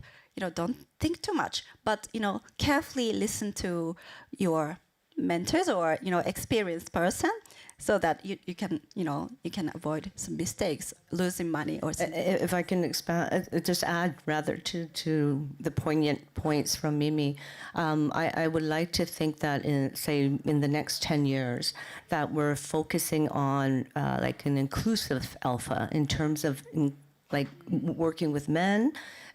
So again, we're at Davos, so I think we need to come up with a new metric of how do we measure impact, how do we measure ROI, and that could be where the bottom line on a report, on a capital report, is how inclusive, what are the inclusive outcomes of an investment. If we can all agree in a room with men, because we're putting our investor hat on, doesn't matter what our gender is. If we can just say, can we agree that, success, one metric is that, what have we changed in society? What was the investment truly inclusive, and what were the outcomes? Thank you so much for sharing, Lucy. I have my final 2 questions for both of you. Considering that both of you are active capital allocators, what are you looking at as, blue ocean sectors? If you were to invest money today or advise us to consider these sectors, what are you looking at? Well, it's an interesting question. So many things that I want to, be a help or support. So this year or last year, I've been thinking about how we can maximize our impact in the most efficient way. End of that last year, I was thinking about turning one of my properties into a shelter for women. And this year, I was like, okay, why not just only one building, but just more buildings, and why not creating a city? And Ikigai City. So that's kind of, I just came up with this 3-4 days ago. I saw a dream about this. It's a sign. I'm not that spiritual usually, but, it was a sign that clearly. So making a, city, like smart city together where people can gather and discuss and then think, what we can do for society. And, in this place, of course, women can take a leadership, and animal life will be saved. And I'd like to put a lot of solutions and people's knowledge and make a synergy. That's what I'm thinking about. Yes, at the moment. I'll keep this short because I think Mimi invests in a lot already, because you told us earlier. So I'm using a bit of a Middle East lens, but for instance, one sector is longevity and wellness, and that to me is really important when we talk about investing in whether it's women's health, femtech, graceful aging, but also there's a huge return. So it's not just investing in women, but all the positive aspects of positive mental health also. And then I am very focused on gaming. And so that is a whole other sector that is growing heavily in the UAE and in Saudi. So we cannot put our head in the sand in terms of the gaming ecosystem. And that could be everything from edutech to actual peripherals related to gaming. And one thing I'm really fascinated about is accessibility in games. So that's a big topic coming up. Something very interesting Lucy and I were talking about the other day is, and I think Mimi mentioned today, that there was a lack of role models in Japan. we also have that in gaming. Like, how many female game characters do you really know of, right? But that could be such a cool way for people to really, connect with what women can do. It's so important to see more women characters actually physically in games, but also like every industry, the gaming sector suffers from lack of C-suite executives. So we also need to channel more C-suite executives into development, into creatives, into studios. And then we're going to see a more democratization in games also. Amazing. I think I'm going to seal the deal. My last question is, I think, a little redundant, where I was about to ask that if we look ahead to 2030, what would success actually look like? And I think our panelists today have addressed that in various ways. One being capital being allocated by women, which means them being educated enough to know how to start investing, the importance of networks and them building their own, having programs, cross-border global programs or forums or events where women can go and get exposure. I think we've looked at a lot of these aspects of what must change. Any last thoughts? No, and just that when we look at capital flows, that we look at accountability, but that we change the way we look at the entire system, and that we look for inclusive, positive outcomes when we're investors. Yes. So right now everything is AI, and thanks to it has a good side and bad side. But thanks to AI, we can save a lot of money, time, and we can spend a lot of time with our loved ones, and I believe that is the most important thing. How many cherry blossom you can see with your loved ones, how many full moon you can see with your family, wife, the husband, wife. The time with your loved ones is so important for me too. And thanks to AI, we can probably make more time for something meaningful, some art or the creative things. So I'm kind of looking forward to it. And so I'd like to make the total different new version of our world. Yeah, new version of you, new version of ourselves, new version of world. So I'm kind of looking forward to it. And important thing is to make this new, the core is our good heart. In Japan, the moral is very important. The virtue, I don't know. Yeah, it's quite important. So with a good heart, we want to, make the best version of us. That's my vision. Awesome. I look forward to coming to the Ikigai home, which will be there someday.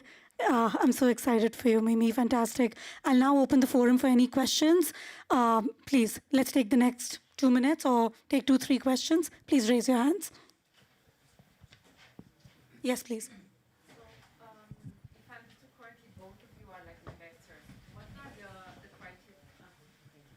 What are the criteria that you will have for, like, the 3-5 main criteria that you will choose for your investments? I'll just very quickly answer that. It's always the founder. Do we feel that they can execute on their business plan? Then, of course, the market moat, the addressable market. How large is the opportunity? And then, obviously, the actual business. How far along is the business model? We typically would not invest until there is a minimum viable product. Thank you. Thank you. Many of investors are looking at your commitment, responsibility, your personality, and also it has to be not like product out. It's market in, what the market needs, and also many of the investors are looking at your team. Who's on your team, what's their background, what's who is supporting your team ideas. Yeah, that's maybe the truth. Yes, please. I have completely different question, and I apologize for that.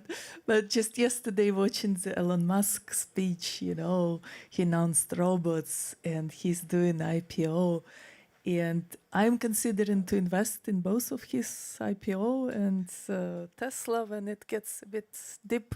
Would you invest in SpaceX IPO? No, absolutely. I'm a big believer of the future. And I should have mentioned that it's very important for women to start feeling comfortable investing in deep tech. That is our future. Okay, automation, all of this, you know, let's not call them robots, let's call them cobots, right? Because we need still the human in it. We could have a whole other panel discussion about the views of, you know, it's very polarized. But find your values, as Mimi mentioned, and invest in companies that hold those values. But I'm a big believer in space. Yeah. I'll have to take one last question, sorry. Please pass the mic over. Thank you so much. Congratulations. Inside the Congress Center, there has literally been no discussion about women's issues, and I think given the wealth transition, it is actually critical. So where do you see, I mean, you've made a lot of references that are I love what you were talking about, the place where you come as individuals. But given this divide, what do you see as the biggest both one opportunity and one risk when we are more divided on the issue about women's issues don't need special space or special discussion, but it seems that the network is critical. What's that one thing we've got to look out for? No, we got to be in events like Davos. We have to wrench ourselves in. I mean, I just heard the statistic there were no female speakers up until 5 years ago at Davos. This is a huge change. We still have a lot more to go, but we need to be on the world platforms, and we do need to network with men. We really have to feel comfortable in these spaces. On that note, ladies and gentlemen, I will have to wrap this up. But before I pack up, I do want to, please, thank you. Give a huge round of applause to our fantastic speakers. Please be with me on stage. I would also like to call upon my co-pot, Diksha Huja, who's here, who's been on this insane journey with me to Davos, to where we are with what we do at Incubate, my co-pot and crackpot. Please come up. Let's please do a picture.